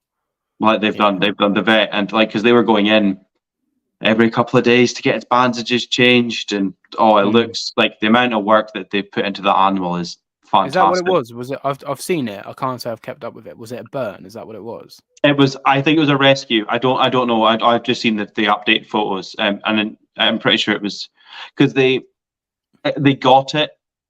From my understanding, and I might be completely wrong, it was a rescue. They got it, and it still had its scales, like it still had its back, but it Okay. smelled rotten. And they, yeah, because it was So like so almost down to the spine, wasn't it? so After they the took it to surgery. a vet's. The vets did like a scrape or a peel or something, and it was just rotten flesh underneath the skin. So they just cut it all off. Yeah, I don't think I've So I ever don't know seen if it was a burn in particular, but like that, just like that kind of things can happen with a burn. And like a burn blisters, like I've got a few when I worked in hospitality. Like even tiny little ones are awful. So you can only imagine what that must feel like on an Yeah. animal's back. Oh yeah, oh, there you go. Okay, I found her. So I'm gonna try and show the camera. Try and find But it. fair play to these people and the vet team, because the amount of work that's went into that animal is fantastic. It Yeah, I'm really just is. trying to find it. I've got like obviously she's been posting. I don't really use Facebook. Oh, here you go. So update on Falco after 8 weeks. I'm going to show the camera and see if it will pick it up once my internet loads. So this is healing after 8 weeks. Can you see that? Okay. Yeah. So there you go. It's cleared up. So that's it after 8 weeks. Hello, Ruben Daly. Thank you very much for tuning in. You've joined us at a transition point where Matt has died, and it's just me and Michael. I'm trying to find a picture of a savannah monitor that was badly burned just after it's set. Oh, look at that. This It might not have been burned. Yeah. I don't know, but that was like a couple of weeks after. yeah. All I remember reading is that they rescued it, they got it in, it smelled like rotten flesh, and they're like, that's weird, because it looked all right. Do you know what I mean? Like it still had the skin on top, and it smelled like rotten flesh underneath. Oh yeah, I'm looking at it now. It's so bad. I'll screenshot it so if I can zoom in. Oh, poor guy. Look at that. That's mad, isn't it? Was that after the vet scraped it all off? Yeah, that's after the vet scrape. Yeah. Like, and they took it down to muscle and tissue and just. And then I'll find a picture now. There was like a picture taken recently. Like, look at this. Like, look how much this animal has come back. Like, like you say, fair play to these people. Like, it's literally a different animal now. Longfield, are they real butterflies behind your head or just like a painting? So I was replying, they're real. So I work in a school. I work with young children, and obviously every year we get caterpillars and we do the whole butterfly system. Sacrifice them to the gods. Life cycles. To be fair, we had all 5 survive this year. But basically, it's a commissioned piece by one of the taxidermists that I've bought a few things from, and they are the 4 native species. They're the 4 most common native species, and they're also the 4 most common in this area. So I did a bit of research on it. Actually, it took a bit of time. I found site studies about like 5 miles away, where they tracked like how many of each butterfly they found over a period of time. And those were the 4 most common. So I thought that's quite an interesting learning piece. But when it's not at nursery, it's hanging up on my wall. I'll send you a photo, Fee. Have you ever thought about going into detective work? Dan has asked if we can speak about tree monitors. The tree monitor keeper has left, and he may come back. But now the cat's out the bag. You're getting a tree monitor soon. Soon. How's that feeling? You know me. I already know how you feel, but the people watching don't. Yeah, like it's not really set in yet. I need to get the enclosure ready. I've got all summer to do that. You haven't seen him either, have you? Because obviously no, because he was at Matt's when I visited you. So, I'm excited. It's obviously a dream species. It's a species I've been wanting for ages. It's not really going to set in until I've got him in hand. Mm-hmm. It'll be an interesting one. I'm not sure. I'm still undecided about what kind of setup to put him in. I don't know whether or not I buy something new and then keep him in the newer enclosure, or if I buy something new, move the Timors into the new enclosure, Me knowing your dimensions and sizes, I would put Woog off the floor in the new if you can, just based on activity levels. But my Timors were in smaller than what you're planning for Woog, and I still saw them less than you'll probably see them in that big enclosure. Yeah. I think plug and play. I'm not. Yeah, I've got plans. I've kind of got what hardscape I want to use and stuff. I think what I might do is keep Woog in the smaller enclosure when I get it, and then if I ever manage to source a female, move the pair into the bigger, and then move the Timors into. This is where you lose your mind, because I don't know. He is right around 7, but I don't know exactly. Will you look for a female for Woog? Yes and no. I think if I was going to buy a female, I would need to try and find a Maruki, and as far as I'm aware, there's 2 in the country. Yeah, yeah. Both of Mate, which left the chat. both of which Matt currently owns. So if he's open to selling one day, or if he's open for doing something like a breeding loan one day, then I'd ideally want one of his females if I can.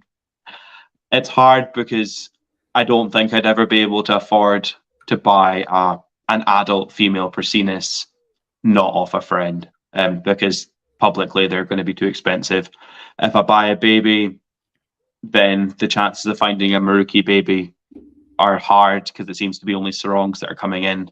They're And I wouldn't want to. locality, Yeah, and I wouldn't want to go out and buy a baby sarong for that reason. I think if I was going to buy a baby, it would just be as a pet, and to kind of, if it turns out female, great. If it turns out male, then I've got 2 male Persinus. If I was going out to buy, my best bet is for Matt to eventually one day want to just keep a pair and want to sell me one of his females. But it can't. One day, my end goal is to have a pair of Persinus. But I know what I'm like with localities and that kind of stuff, and I think I'd struggle to keep crosses.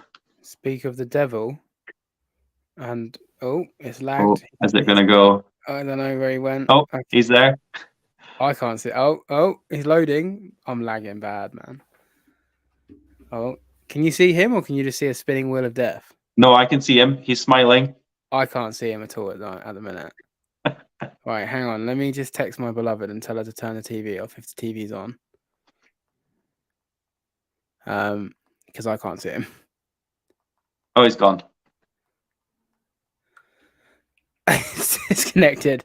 I couldn't see him. Let me just message him quickly.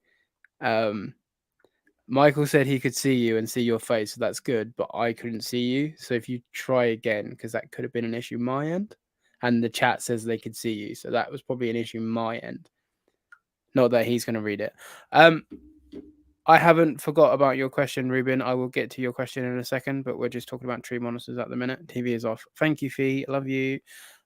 Yeah, I know you're of the mindset of purism, which is obviously fine. So you want to keep the Maruki going. Who knows? It's hard. I think the chances are I'm either going to dwindle Matt down until he sells me one of his females, or I'm just going to buy a baby. In which case, if it turns out female, then I probably will pair them together one day. If it turns out male, then that's just it. Yeah. Before we get on to Mango, we'll keep on the tree monitors. It's looking like Kada is female. I'm not 100% sure, but I'm like 80% sure she's a female. If she's a male, I'm keeping her. Another reason for why I didn't really want to keep Woog, because I didn't want 3 males. And I was very blessed in the sense that Woog escaped a couple of years ago, lived outside, came back, and I sort of grieved him. So in my head, he was dead, and then he sort of came back to life. And you would expect me to be euphoric with that, but it was kind of weird because I grieved this animal that is now back alive. and he's been with Matt now for 6-ish months. I saw him recently, and I just didn't have that. Oh man, I miss this animal. I had the wow, that's a cool animal, but I didn't have the I miss this animal. So that's when I messaged Michael. Kada will become Kevin. Yeah. So if Kada's a girl, Kada's going to become Kevin. But Kada and Kermit are staying regardless. They will be with me until they die, or God forbid something happens in my life where I can no longer keep reptiles. But until the foreseeable, Kermit and Kada are with me, regardless of their sexes. If they're both males, I think I would just look to buy an adult female Prasinus. But like Michael's already said, they're few and far between. Price, like, yeah. They're But then, no, go on. no, like you say, you never know what's going to happen. I might end up with Timor babies and Kimberley babies one day, and somebody might be wanting to move on the female. Like, it's you never know. Like, I'd have to wait, and it need to be the right circumstances. The way my Gil and I are breeding, I'm going to be filthy rich. They probably won't sell, to be honest, but I've got plenty of Gil and I eggs cooking. My plan is, so my Kimberleys are sold to another guy that I know. They should go in August. The money that I get for that, I'm buying a bigger Viv for Kermit, upgrading Kermit. Kada's going into Kermit's Viv, and then I have Kada's Viv empty. Depending on finances and situation, I might get a Beckerai, a black tree, maybe, but I don't know whether I will buy a baby or not. I don't know. I'm in a good place for once in my life where my collection is. I feel good about the animals I have and how I'm planning on having them set up, which kind of slowly transitions into the Mango Viv thing. But Beckerai for me would be the only other. If Cordensis came in, if Biactrine Monitors came in, I would that's it, like panic bells alarm. Like we're getting some Cordensis. I would rather Cordensis than any other species, including Prasinus, but I obviously already have Prasinus and I won't sell my Prasinus to buy Cordensis. But I would rather Cordensis than Beckerai, so that's why I'm kind of like, do I just wait? But yeah, I'm not in a rush to buy any more reptiles, to be completely honest.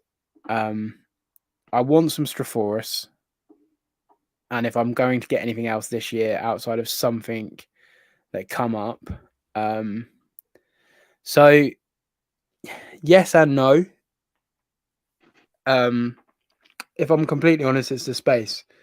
Because I would want them in something similar to what Mango's in, so like a 6x4x6, and having money and space to build that with the other indica stuff I have, it's not really feasible. I would maybe, I'm not going to rule it out. Like if they're still for sale in August, maybe. There has been conversations about this pair a lot. Yeah, I've spoke to the person who owns the pair. For people that have seen, there's a pair of blacks. They're quite an old pair. I think they're 9 or 10, and then they've never bred. I'm going to downsell them so no one buys them. They're old. They're ugly. Yeah, they're horrible. They're not, but yeah, they're the male's terrible. He wants to bite you all the time. Yeah. He tries to steal your t-shirts. Exactly. But oh, they're nice. For me, I'm not worried about breeding animals. I've never ever been worried about breeding animals. I like that animals breed because it means you're keeping them well, but I'm not fussed on breeding animals. I'm a keeper. I'm not a breeder, I'm a keeper. And I'm hoping YouTube will be my source of income, not breeding animals. But I'm not gonna lie, breeding Gil and I, because I don't make any money off Hackies, but breeding Gil and I and hopefully hatching Gil and I will enable me some spare cash to put back into my reptiles that's not from my day job, freeing up some bit of my paycheck.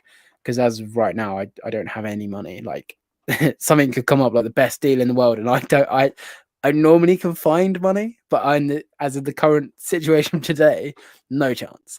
So let's just pray. But in August, end of August, early September, it's my birthday, end of August as well. So you never know, I might get like 50 quid from my mum and dad and put that towards them. But maybe you need to just sell a whole bunch of Gil and I. Right. Oh my god, I think he's here. Oh. Wait. Can you hear me now? Yeah, we go. Oh my god, Hang I figured out how the laptop works.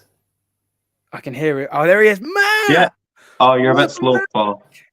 Oh, back. Matt can join in these conversations. So we're basically just saying, Matt, whether I'm buying the pair of black trees in August, Or both. yeah, Mitchellai, or a baby black tree. That's basically the conversation.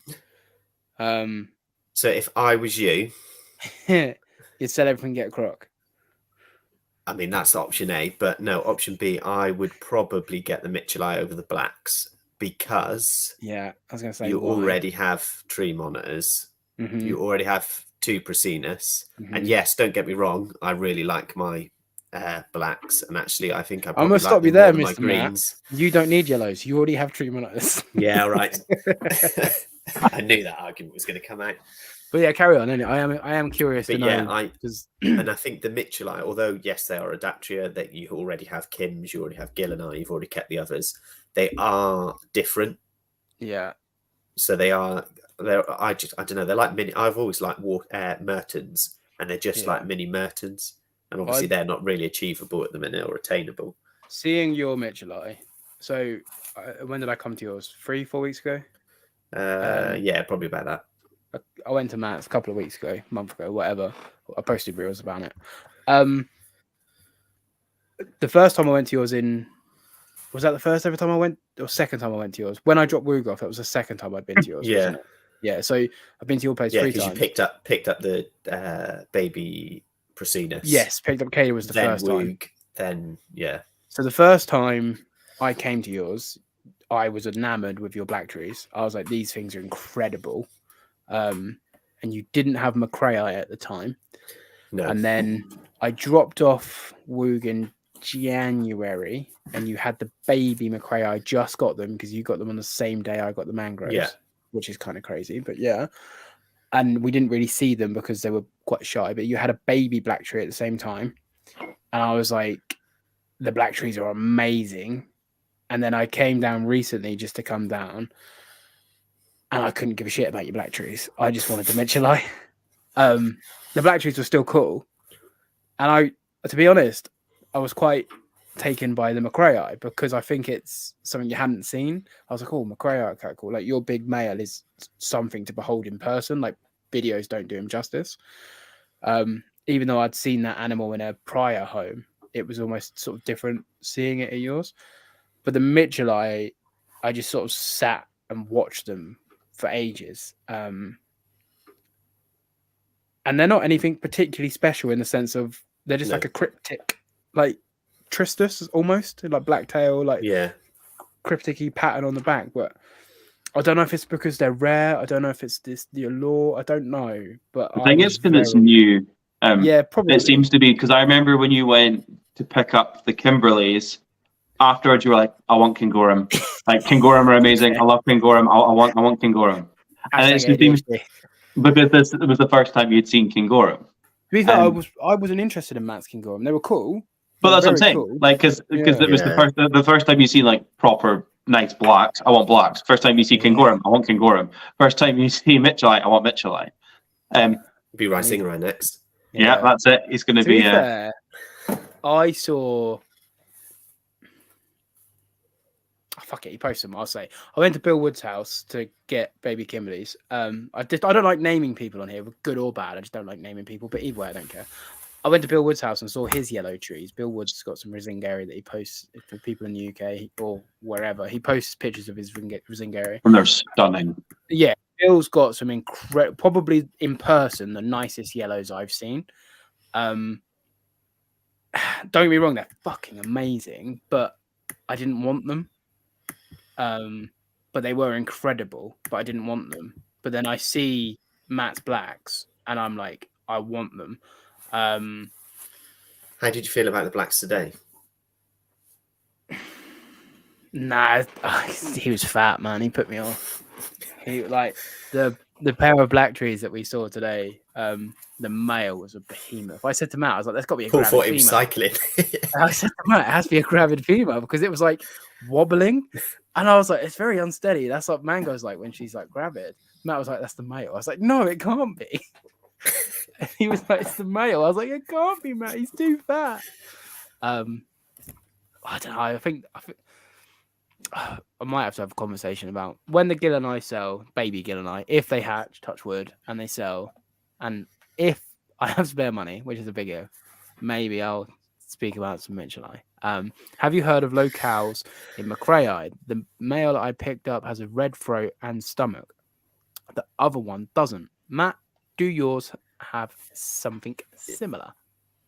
Yeah, so mine are related to yours, I believe. Well, related to one of them, I should say. At least, And both of mine have got red throats and red stomachs. What I want is the green. You can get some really, really green-looking McRae, which would be nice. Now, I don't know if that is just because they're in the wild like that, and then once you bring them in and breed them a few times, that disappears. I don't know. But there are some, particularly in America, there was one recently that someone had that you almost begged the question, and if it was like a hybrid, it looked that green. There's one in Europe that's this one here. Right, so I'm gonna try and make my screen full screen to show everybody. Watch as we all get kicked. There you go. Is it gonna work? Yeah, you're there. Yeah, that's the one. That's in Europe.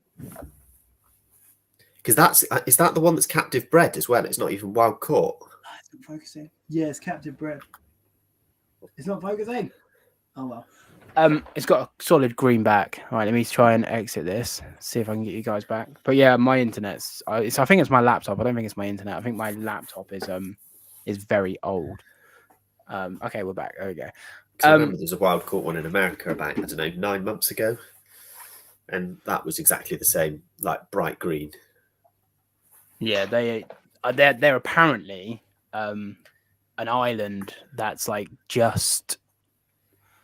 Well, spoiler for everybody. I'm getting Chris Applin on at the end of this month, and I'm going to ask him like what he thinks about the situation. Because obviously he's been on the ground to sort of see stuff. But apparently there's an island like you can see it from Batanza, and apparently that's where the greenback ones are from. Like we're talking really close, like a short swim, and apparently that's where the greenback ones are.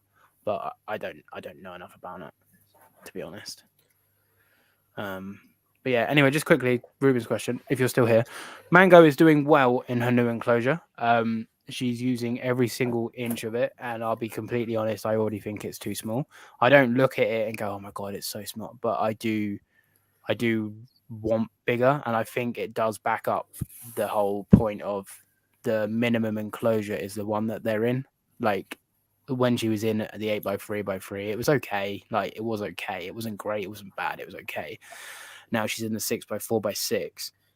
It is just okay. It's much better because she looks small in there. But if I gave her, for example, an 8x6x8, she would use it. So again, where do you draw the line? For now, this is a good size. When I move and become a YouTube zillionaire, maybe she'll get a 20x10x8. But until then, she's in the 6x4x6. But she's doing well. She's calming down a little bit, which is nice.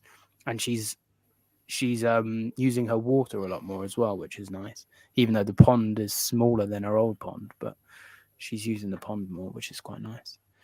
So yeah, Gary's getting hedgehogs, very exciting. I want a hedgehog, Gary. No, you want a Tenrec. I want both, and then I want some sugar gliders as well. But I'm not getting sugar gliders. I think we're sort of there for questions. Here's one then. When we're speaking about colours and stuff, do you think Wogs would breed true? That's a good question. Because he's wild caught, so obviously it's not diet related. Because I know a lot of unlike in Bronia and stuff, people talk about blue phases being keratin deficient diet, and like the kind of people push that blues. But from what we understand, he's blue because he's blue. Well, like a teal because he's teal, not because he came in that color as well. From what so obviously it's not lighting because he came in from the wild with that lighting. It's not diet because he came in and from the wild with that kind of diet, unless he was collected somewhere. Obviously that there was something that was lacking, but he's been in captivity that long now. You'd hope things. I would be really, really curious to know if he would breed, even if it's slight, because obviously it'd be 50-50 from, because you're not going to get. The female's not going to be as blue. She might be because you've produced some babies, Matt, that have been born teal, and then they green out. There's some of them. It's interesting because I must admit I haven't seen many of the babies in the flesh as they've got older, but some of them that people have sent me pictures of are definitely much more teal than some of the others. So like there was a couple that went into the and they were like bright green, whereas I've seen I think who was it sent me a picture recently. It was when it might have been the one that came back up for sale not that long ago. Okay. Who messaged you, and that one looked relatively teal compared to some of the others. But I don't. Again, it's difficult to know if it's lighting or if it is actually they are that different. Yeah.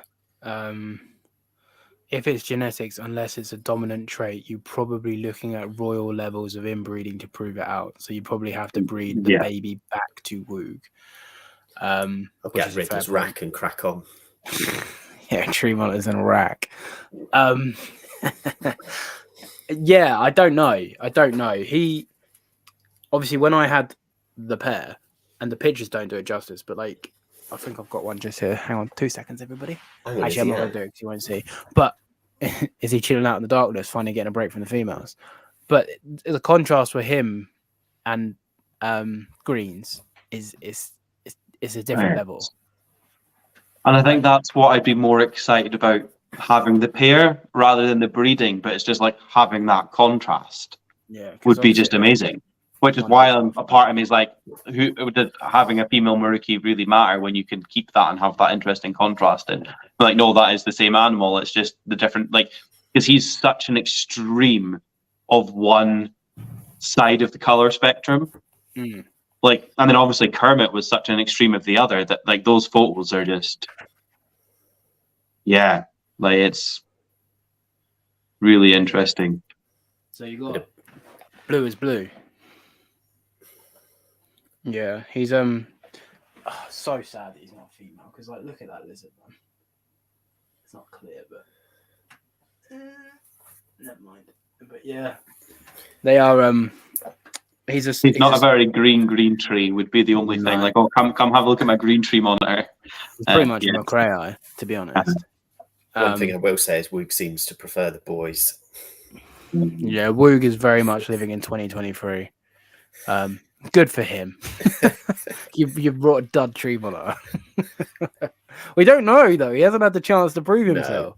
Or he's just really content living anywhere, which would be fine for me. Just throw in any Prasinus with him, he'll be fine. I would be interested to see. He's a laid if the back male man. goes straight in. What, your one and just if the male goes straight in and then they start to cycle, that would be rather frustrating. Shoebox sized bins for adult tree monitors in a rack can fit 40 in one rack. They live in a boreal termite mound. Makes them feel safe. It's true. They won't feed unless they're in a rack. You don't need UVB either. I'm sure somebody did. I'm sure I watched a video years ago. Tree monitors in a rack. Well, like that kind of, you know, like how they keep beardies in that kind of like bigger boxes with like overhead. I've seen. I don't mind airing it because it's on YouTube. I've seen Kevin McCurley, nerd, have McCray in an enclosure that was like 2x2x6, but the top bit was just yellow, and then the bottom bit, it's on YouTube, was just black, like dark. It was like 8 years ago. I don't know if it's different now. I also don't care, but that's probably the worst I've ever seen a tree monitor in. But yeah, what's up, Brad? Everyone. Go and check out Brad's bioactive builds for some cool monitor. We'll get him on the podcast at some point. Have you seen his McCray build, Matt? I think I have done. I'm pretty sure I have. I've seen the speed up version, like the real version of him really quickly putting it all together. Everyone check out Brad's bioactive builds. He's got a cool coming eye as well, actually. But yeah, I lost my train of thought. What was I talking about? Yeah, that's the worst I've ever seen. But again, it was years and years ago. But I don't know if he will prove true. It's just one. I'd be curious because then could again, just be a one of one. Like that's it. It could be, and then it would be a case of if he did, and if I got a clutch, then is it a case of keeping them all back and seeing who matures up to be that kind of? But then, like you're saying, what was it? Serenity was saying that the temptation then would be to breed them Inbreed. back to an offspring to see what you can, and then that's when you get that slippery slope of. Yeah, it's not worth it trying to chase it for the blue. I don't think. I think No. you're better off trying to still just have pure animals. In your absence, Matt, I think it was Dan asked Michael if he was planning on breeding, and Michael said basically he wanted to steal one of your females just so you're up to scratch. What I said was that there's not many female Marukis around. Would be the hope. I was hoping that we were going to get a shipment at some point with Maruki, because I can't. But I don't know. I think they'll all be Sarong, almost certainly. More than likely, it's unfortunately. It's tempting for blood, but for me, it's not worth it. One of my females doesn't even look that Maruki anymore. She's pretty much lost most of her pattern. It's only the other one really that still looks like it. It's still got that sort of cryptic pattern, whereas the other one, it's almost disappeared. Yeah, when you compare it to Woog as well, not to just blow his trumpet, but his pattern's almost like a cordensis. Yeah. Do you think, we'll start with Matt, do you think we have enough genetic diversity in the UK with tree monitors? So I would say, one, it depends on, I mean, it's always going to be better to have more. So I would say that I know of, there are currently, so if we take McRae, for example, I know of 1, 2, 3, possibly 4 breeding pairs. Yeah, and I think some of them may have related blood. Now, 4 pairs isn't that much once you breed them, and then you soon start breeding relatives fairly quickly, even with 4 pairs. So I don't think getting more would be a bad thing. Prasinus, I think there are a lot more Prasinus about, but actually, if you look at the numbers of people that are currently breeding them, I don't think many people have got eggs. I know perhaps of 1. There's 1, 2, 3. And then the up and coming people that are interested in breeding them one day all seem to have from you. Yeah, exactly. Seems to be the kind of the newer up and coming. Yeah, let's take me for example. Hermit's wild caught, and then Cada's Matt's blood, but then my babies then will still be half related to all Matt's lot. So they're done right and done sensibly, and people being open and honest about where their animals have come from to the best of their ability. Yeah, Matt. And if they're related, like if you're breeding siblings, it is what it is, but at least be honest to the person buying, so they're less inclined to breed. So for example, let's just say you've bred siblings, people have brought 3 babies off you to raise up for the females that we're all chasing. If you have bred siblings, just be honest and say, look, these, by the way, this pair is related. Try not to breed those. I think that's the best you can do. I think that's the other thing with Wogs would be that he is wild caught, he is fresh blood. That's not. So then, is it a disservice to be holding out for that Maruki female compared to putting his? But then he seems to not want to do anything. But then that comes to the argument as well, though. It's not an argument, and obviously I know where I sit on the fence, but that comes to the argument of why are you breeding him to Sarong when you should try and keep Maruki pure? I'm not saying that's right. I'm not saying that's wrong, but that seems to be a topic of conversation. Because I haven't won the lottery yet. Yeah, this is the thing. And I think the realistic thing of a Maruki coming in anytime soon is slim to none. Yeah, for me, like I say, I would rather, if you can keep a locality pure, genetically unrelated, I would rather that. But if you can't, I would rather cross a locality for diversity of blood, then inbreed. And now I know some people don't agree with that, and I know some people do, but that's personally where I sit on the fence with that. Yeah. To answer the question, I think we're going to be okay for the next couple of generations. If nothing else comes in, I think we're going to be okay for the next 5-10 years, and then after that, I think things are going to start because there is still a large collection of wild caught in the UK. But yeah, I think when that kind of shipments start dying off and we're left with captive bred, primarily captive bred only, I think it's going to start being very clear who had success now. Like I say, like most anybody who's up and coming at the moment seems to have little ones from Matt. So I think, and then there's not seems to be much else having success. So I think once one person in the UK that's pretty much supplied everybody.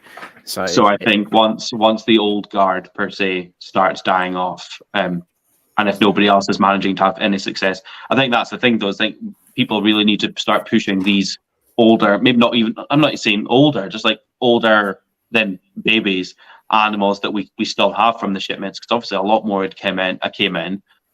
Some of them didn't make the import process, and then some of them are ended up in pet only homes. But then how many of them are still kicking around?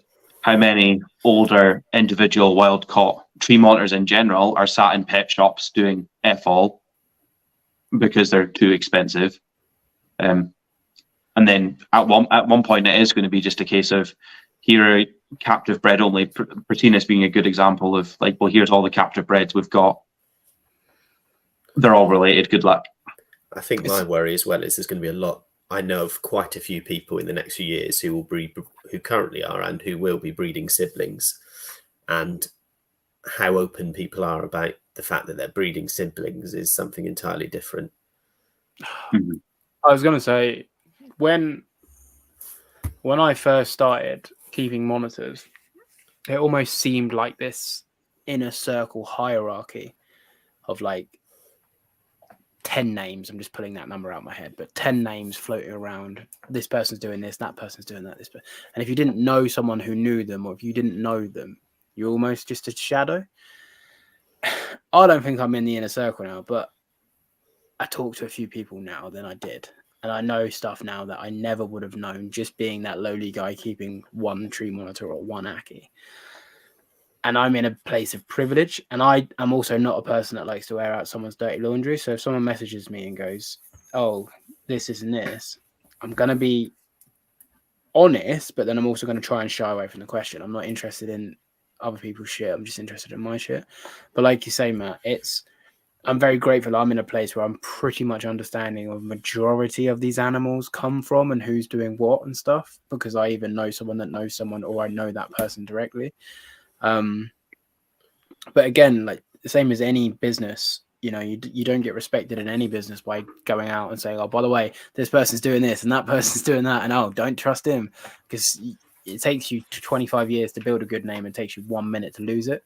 So it's one of those things where I do feel bad for people coming up, as it were, trying to work their way through the bloody murky water that is people's monitor lizard breeding, especially with Audatria. Audatria is the worst for it, like sibling on sibling on sibling on sibling on sibling. And as long as people are being honest about it, like, for example, if someone messaged me and they were like, get an eye, and I'm saying it publicly now, I have 1.1 related, and I have 2 females that are unrelated to the 1.1. The female that is related to my best guess, I have sold. She's still with me, but I have sold. So I will have 1.2 unrelated. And the 2 clutches that I have currently are unrelated females, but with the same male. And I will tell you all of that because I'm not interested in going, nah, they're unrelated. Like, it doesn't interest me, because I'd rather them know, go, okay, right, well, I need to look for this or look for that. But if I'm like, yeah, they're all unrelated, I'm the problem, you know? If someone chooses to breed my babies as siblings, that's not my concern. So I've done my job as a breeder just to be as open and honest as possible. And I don't think some people do that because they just see the money, and saying to someone they're related could put you off the sale. And I just hope that people don't do that, because like you say, in Michael, now it's not an issue. In 10, 15 years time, it's going to be an issue. And I think we're starting to see that in Akis now. Mm-hmm. Yeah. Like, I have a couple of issues in my babies now and then. Like, I'm happy to admit it. Those babies never see the light of day. They sadly don't make it. But I've had a couple of issues, and I don't know if it's spermatogenesis. I don't know if there's an issue in the line to do with some, you know, and for the most part, 95% fine. But there is that little something every now and then, like 1 in 80 babies or whatever it is crops up and it's not quite right. Is that just natural selection? I don't know, but I don't even attempt. Those animals don't even make it. Not even pet only. Like those animals just don't, because I don't want anything other than perfectness going out. Because if there's a chance that there is a genetic and it is a chance something's carrying it, I don't know about running, or I don't know, but I don't want it out there. So, you know, the problem is with any form of genetics. If, for example, I have Crohn's, let's say Fee has Crohn's. If we ever have a kid, which won't happen, but if we ever have a kid, hashtag vasectomy gang next month. If we ever have a kid, the chances of that kid having Crohn's is a lot higher. And then, for example, let's just say we have 2 kids and then our kids become inbred. Let's just say the chance of Crohn's is even higher. You know, you don't curse me. Yeah, P saying don't curse me. That you. Separate bedrooms. We have got separate bedrooms, so it's fine. But what I'm trying to say is, if there's a genetic anomaly and you are inbreeding and inbreeding and inbreeding, that genetic anomaly becomes more apparent the further the genetics go along. So, with that being said, you're better off not. No, let's just not just say what? I don't know what's happening. Anyway, I share too much on this podcast, but what I'm trying to say is don't inbreed your lizards is basically what I'm trying to say. And your kids. And your kids. Oh, that's all right. I'm only having the one, so it's fine. Same dad, different mums. That you're aware of. Mate, I'm not even going to get into this on here. I was going to say it'd be just my like fucking vasectomy. But anyway, we're not here to talk about my love life. We're here to talk about lizards. Lizards love life. It's Paul, not me. I don't know what's going on. For tree monitors, my guess is only up. They are evidently hard to breed, and the wild populations are. Brad's asked a question above this. Has he? Sorry. Yeah. Brad. Seems like more and more people are getting. No. Oh, for fuck's sake. Do the 3 of you think the cost of tree monitors will go up or down in the coming days? In the next 2 or 3 days, Brad. I know that's not what you meant, but no. My personal opinion is yes, because here in the UK, I can only speak for here in the UK, the economy is terrible. We're looming into a recession that no one seems to want to admit that we're going into. More and more people are breeding. The demand is less and the supply is going up. So for a market to work, you have to have a demand that meets the supply and a supply to meet a demand. At the moment, we have more supply than we do demand. So in order to fulfill that, the price logically has to come down. But for some reason, tree monitor keepers want it to stay up. I wonder why. And I can't lie, if I was breeding tree monitors at this current time, I'd be the same because we all want money. But yeah, I think it's got to. People are being more successful, so I think it's got to. And you can see that very, very slowly. They are coming down. But you can see that one person has a clutch, they put it at a certain price. Next person has a clutch, it's 50 quid, 100 quid cheaper. And it's slowly. Very, very slowly. As a tree monitor breeder, Matt, how are you finding this current climate?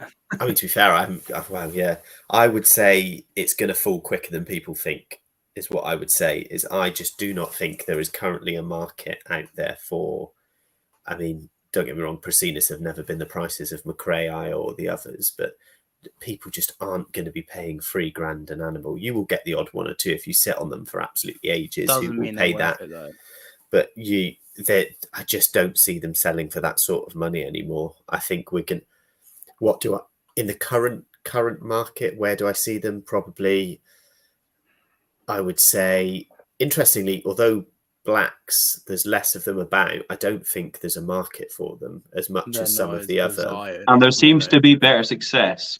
Yeah, like at the moment, people seem to be having more success, and is that because people are putting more effort into them because there aren't as many? But there seems to be a lot more blocks coming up for sale. So I would say, I think, I mean, you look, there's been a Macraei on Pre-Love now, a male that is pretty much perfect for $2,000, and it's been up there for months and months and months, and no one has even nibbled it.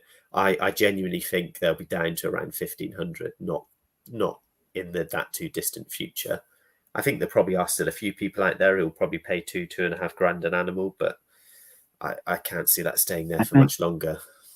I think as well, though, is that the people that are willing to pay that price are obviously people that are either too much money, and you're always going to get those in no matter what hobby or area of life. They're going to pay more money than it's worth just because they want it, right? For you to be able to sell something at that higher premium, you need to know the history. You need to be able to go, you need to be able to say, no, this is you need this animal. Like I'm telling you, you need this animal because it has got phenomenal lineage. It's completely unrelated to yours. It's the only one, or it's from a line that nobody else has got in the UK. You need this animal. 10 grand, Matt. Yeah. No, but you know what I mean. It's like that case of how do you know what I mean? Like why would a tree monitor breeder want another tree monitor? Well, because it improves their line somehow. It's a hard one because let's just say 2.5 grand for a blue. Let's say blues are posted up at 2.5 grand. I think there could be some floating about right now for 2.5 grand. Babies, right? I could be wrong, but I'm pretty sure I've seen them on WhatsApp. Anyway, let's say one sells. Let's say that doesn't mean blues are worth 2.5 grand. It means one person was willing to spend 2.5 grand on a blue. It's a hard thing to balance. So let's just say you drop them down to 2 grand. Let's just say, and all of a sudden they all sell. Is that because people have gone, fucking hell, that's cheap, even though it's not because they're overinflated? Or is that because that is what they're worth? Then you have to wait until the next batch of blues. All of a sudden they don't sell at 2 grand. Oh, okay, it's because people thought they were cheap. Or they all sell, all right, we've found our new price. And then eventually things drop. And then people don't breed, not everybody, because I know the tree monitor keepers in the UK are more or less, they're pretty good. Majority of them are pretty good in the sense of passion. So they're keeping because they enjoy them, not because they want the money. But eventually when they drop down to a certain price point, like we've seen it with Ackies, a different ball game, but people are selling pairs of Ackies left, right, and centre because they're not worth fuck all. But in 3, 4, 5 years' time, when all of the Ackie pairs have been sold, no one's barely breeding, the price starts to creep up again. And people like myself that are just keeping them for the sake of keeping them can capitalise on that. Then all of a sudden, everyone sees baby Ackies, they're easy to breed, £200 a baby, buy all the Ackies up. It's and like then we have dragons all over. Yeah, we have the same ups and downs and ups and downs and ups and downs and ups and downs. Bearded dragons seem to have 2 price points: £10 or £100. It doesn't seem to be an in between. Joe's airing out laundry. Matt, you thinking of getting a baby McGrath from Callum? Is from Europe? One, I can't afford it, and 2, I haven't really got the space. So that would mean another baby setup, which I don't have. I'm already having to think that I might have to move on one of my McRae juveniles, because it's looking like, it's still early days, but it's looking like I've probably got 3 males, which obviously can't be housed together. So at least one of them may have to go, unfortunately. Yeah. But yeah, and I can't afford to be spending 3 grand or whatever it is, 2.5 grand on a McRae at the minute. The problem is, and I've said this before, and I'll constantly say it, I'm not saying people should lower the price for good keepers, but like good keepers are priced out of certain species that probably do need help. Because like right now, again, I hate saying that I'm a good keeper, but I like to think I'm quite a good keeper. Yeah, I was gonna do that. I'm a great saying keeper. It. Stroke my ego, everybody. All right, any person to get regular mangrove eggs in the UK, chat to me. Anyway, I'm breed Ackies. Timor, so I had eggs out of Timors. Don't test me. Did both females. One laid in the water bowl. The other one I didn't realize was a female, and she scattered, but still had eggs. Good keeper. I've lost my train of thought. Oh yeah, I'm not saying people lower the prices for good keepers, but like I would love black trees, and I would keep and breed black trees, but I can't afford black trees, so it's like okay, no black trees for Paul. And I think it comes to there comes a line and I'm not in the situation of the breeder, I'm in the situation of the buyer, so I can't comment. But there comes a line where you go, do I want these animals to be in the hobby, or do I want to line my pocket? And I think for me, just authenticity and honesty, being like, Jim, look, I'm the only one breeding them. For example, let's say you want to sell Woog for 10 grand, like you're the only one with him. It's your prerogative. And if you go, I want to sell him because I want the money, cool. Like no one can judge you for that. But if you're saying like, I want to sell him because his blood is untapped and he's going to help like biodiverse the genetic pool, blah blah blah blah. But I want top dollar for him. You think to yourself like, well, where are you drawing the line? Are you drawing the moral line, or are you drawing the money line? And I think everyone has a line. Some people are just higher than others. I think it's more the honesty. And I'd be very open and honest now. If it wasn't for used to, I would never be able to keep Persinas in my current situation and finances. Like there's no way, absolutely no way I'd be able to afford standard Persinas. Like, and that's like the cheaper tree monitor. Do you know what I mean? Like I feel that I'd very much be able to care for any of the tree monitors to the best of my ability and to be able to have success with them one day. But I couldn't afford any of them if it wasn't for used to, let alone like the Persinas. So it's hard when you don't have friends that keep cool animals. Monitor dreams. Monitor dreams. This is the thing though, everyone does mates rates. Like everyone, if you're good mates with someone and they breed something, you get it cheaper. It just is what it is. And like I'll be completely honest, if I'm in a situation where I need money and you boys won't get an eye, I will just say, oh, can you wait till the next clutch because I need the money. But then the next clutch when I don't need the money, I'll just be like, oh, there you go.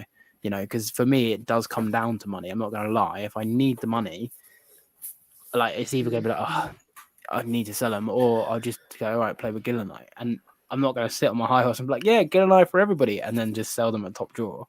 Because again, I'd rather just be honest.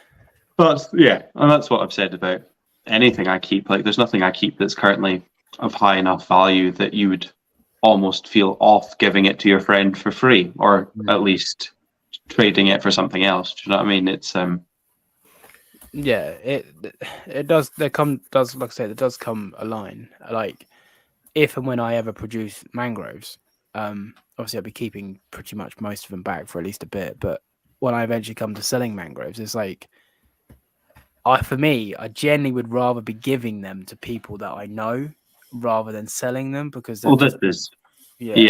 like the only thing I've currently got is my pink tongues, and as much as I rat on them all the time, if Riddler was seriously wanting some pink tongues, pay for the courier, you can have some. Do you know what I mean? Like they're not worth enough for me to worry about. He's not in chat, and he's not going to watch this back because he's lost it. I know, but do you know what I mean? Like, and that's fine because I'm still going to try and charge him anyway. But double price.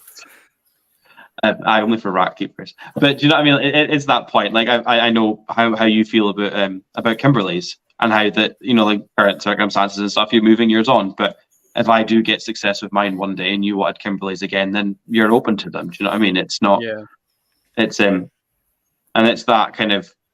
It's hard because you don't do it for a give and take.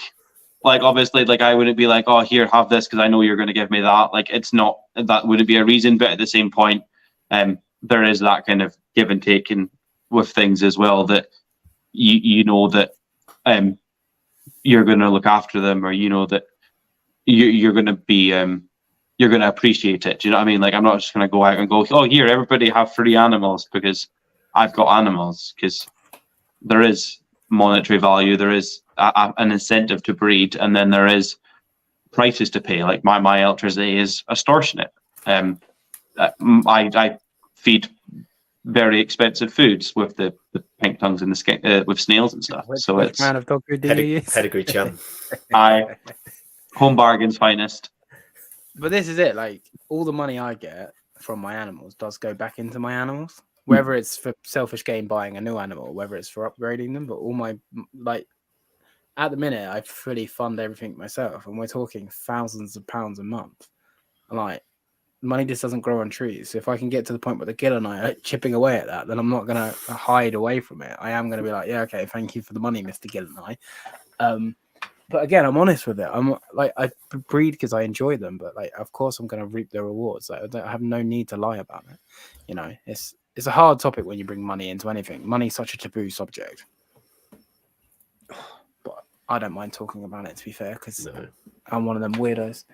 The people that want them pay the money. Sometimes people get them and have no idea how much work they are, and then sell them at any price to get rid of them.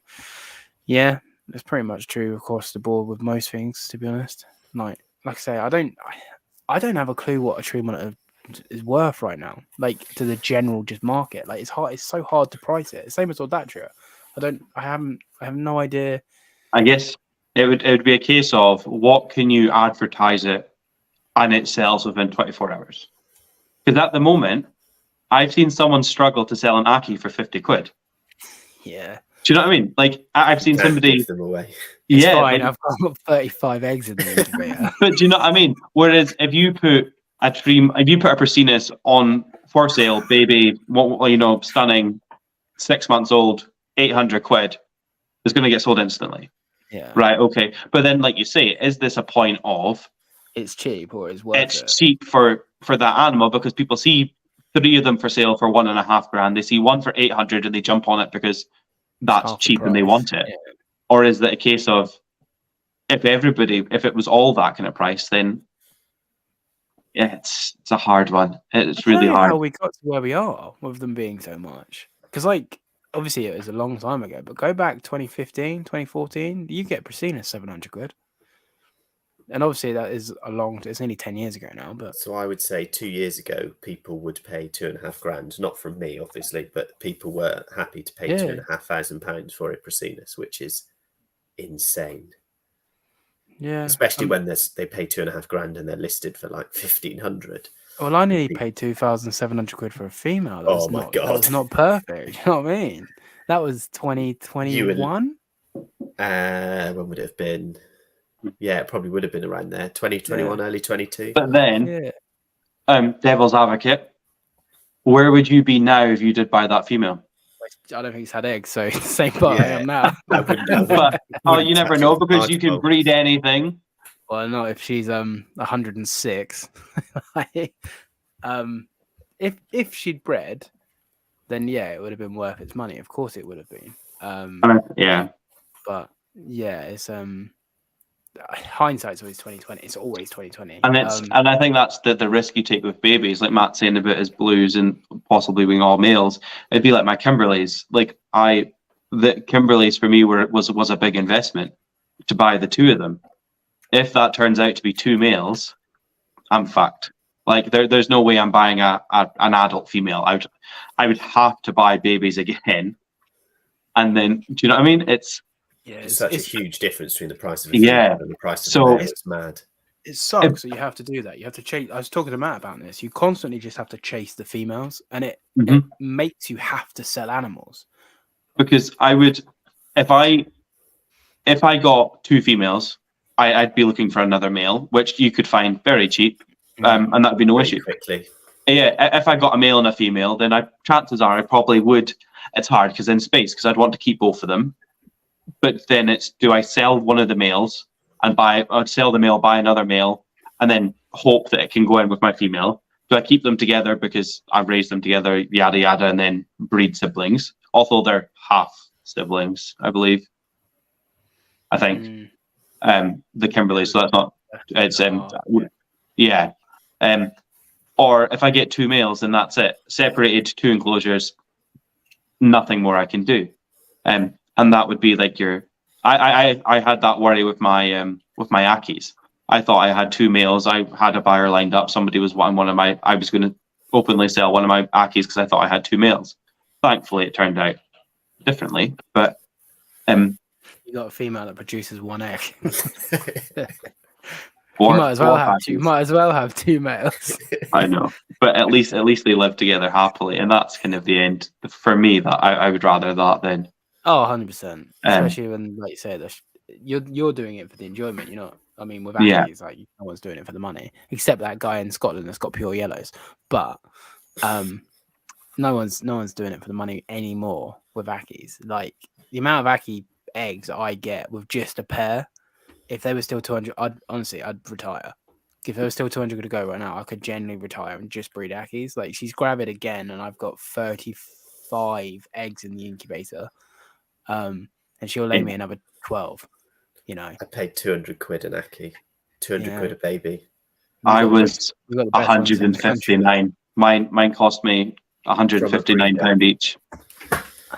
From a shop. My female, I swapped a red Tegu for. Random, I know, but I did. From Renee in Holland, I swapped for my female that I was told was a male, so I felt sick, and then it laid 18 eggs, and I was like, okay, great, it's a female. I was told to split them because they were fighting and they were going to kill each other. They weren't even fighting, but I was told like the behavior I was seeing because they were breeding, and I didn't know at the time, but they were breeding. I was told it was two males showing dominance rather than actually breeding. Turns out the female was cycling in late 80s like eggs. But anyway, I think I paid 150 for Mac, which is expensive for a male, but I got him a few years ago. So he is quite nice, to be fair to him, and he's tame. He was very fat though, so he was probably overpriced. But yeah, now the babies. To be fair, I don't advertise. I haven't advertised an Ackie in months.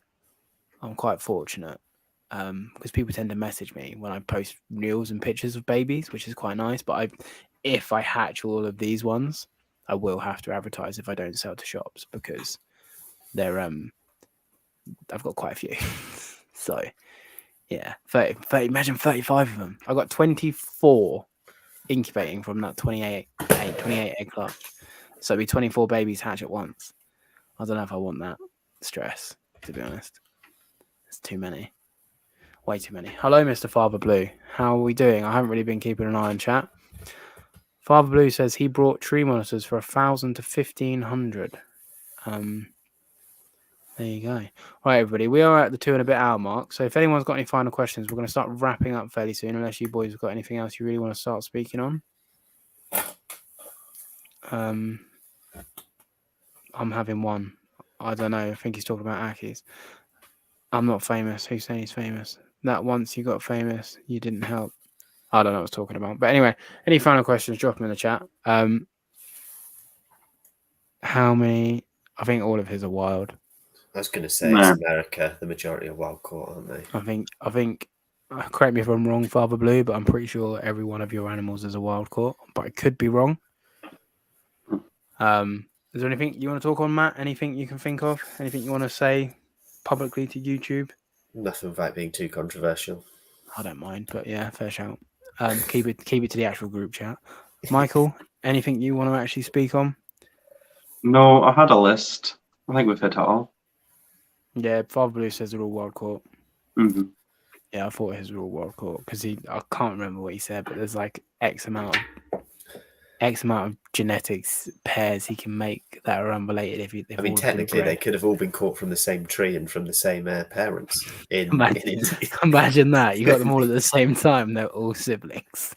Yeah, and it's interesting because like what Eddie's saying there is that he went through a phase where he just bought absolutely every single one that came up for sale. And then if you see that as a seller or a breeder or whatever, you're obviously going to bump your price. Yeah. Do you know what I mean? Like if you see that the second a species goes up for sale, it's being bought. Doesn't even need to be by the same person, but do you know what I mean? It's not a coincidence that then you're like, yeah, I'm going to advertise this £100 more expensive. All right, it gets sold. Right, next person, right, I'm going to pump it up another £100. Some of the importers started to take the piss recently in America as to pricing. Yeah, I think they've all gone up in the UK as well. Like talking about crop monitor prices. So just quickly today, everybody, are there any non-monitors the guests are keeping?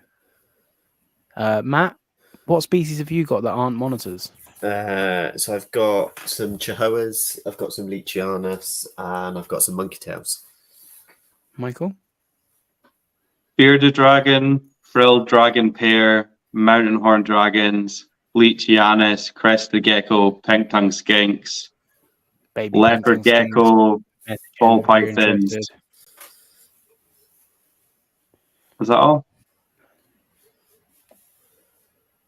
I think that's all.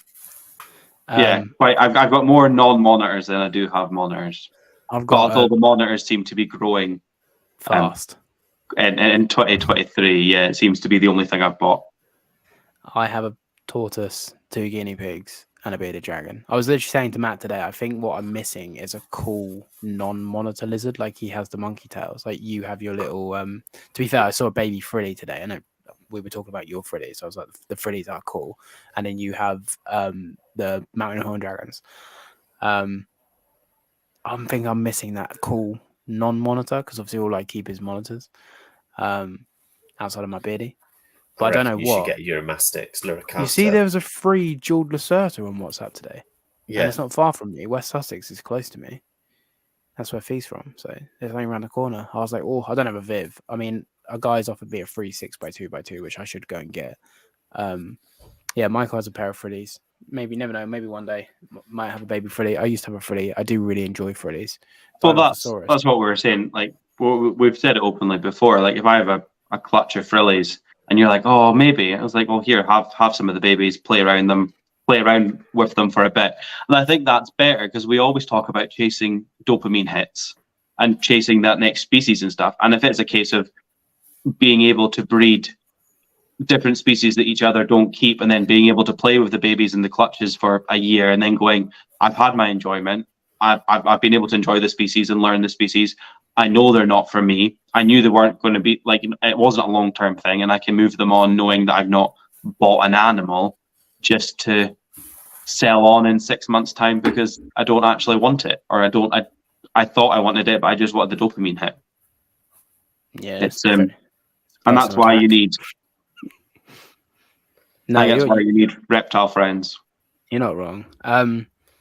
Matt, this is relevant to you and me today. Which of you three would keep a croc monitor? Matt, would you like to lead? I would if I didn't have a full-time job, and probably if I didn't have kids. I think realistically with kids, I think it's, unless I could stick it in an outbuilding with a sort of double lock, it's probably not worth it. Michael, you keeping a croc? No. No. They don't like the Scottish weather anyway. It's too cold for them up there. Like, I think they're cool. I think they're really interesting. They wouldn't be the big lizard I would go for. What would you go for? A rhino? Coming eye? Oh, okay. Yeah. Would probably. Yeah. Although I did like some of the interesting localities of water monitor that came in recently. Sawana, or was it Togensis?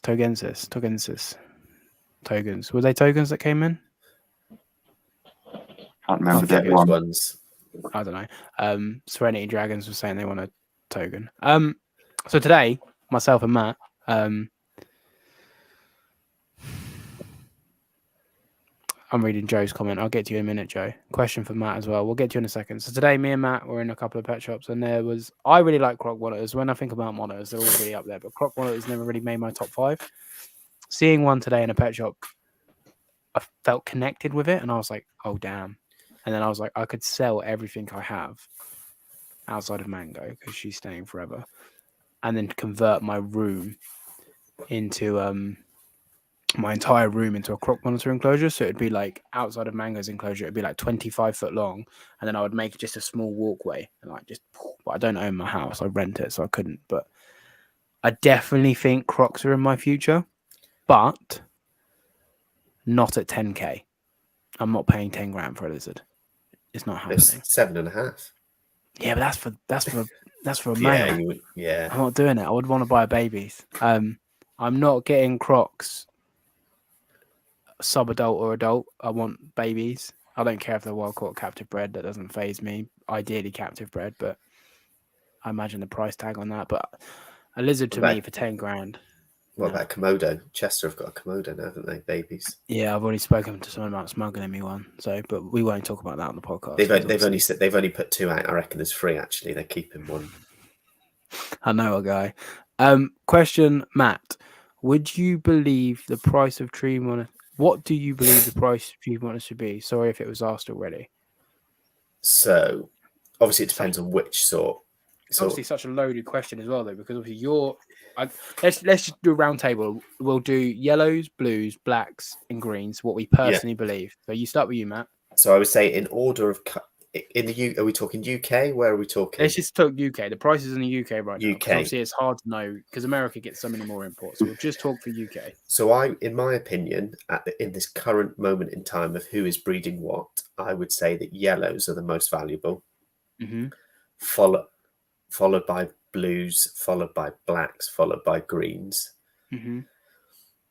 But I don't think that blacks are too far ahead of greens at the moment, just from a point of view of it's difficult because if you're into tree monitors, the people that know them actually want blacks.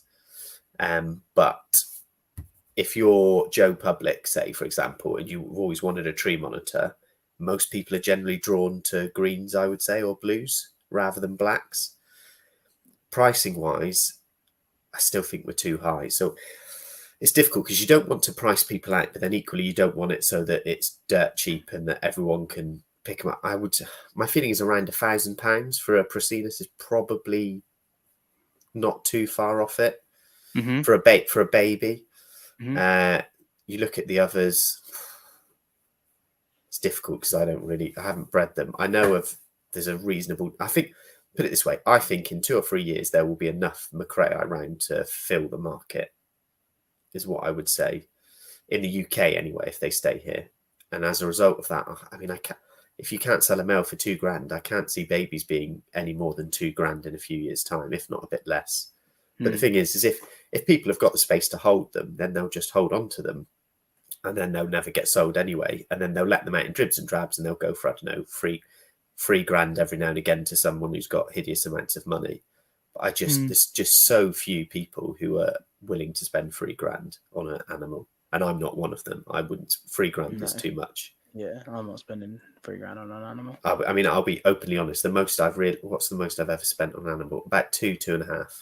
Yeah, and that was and that made me feel a little bit sick.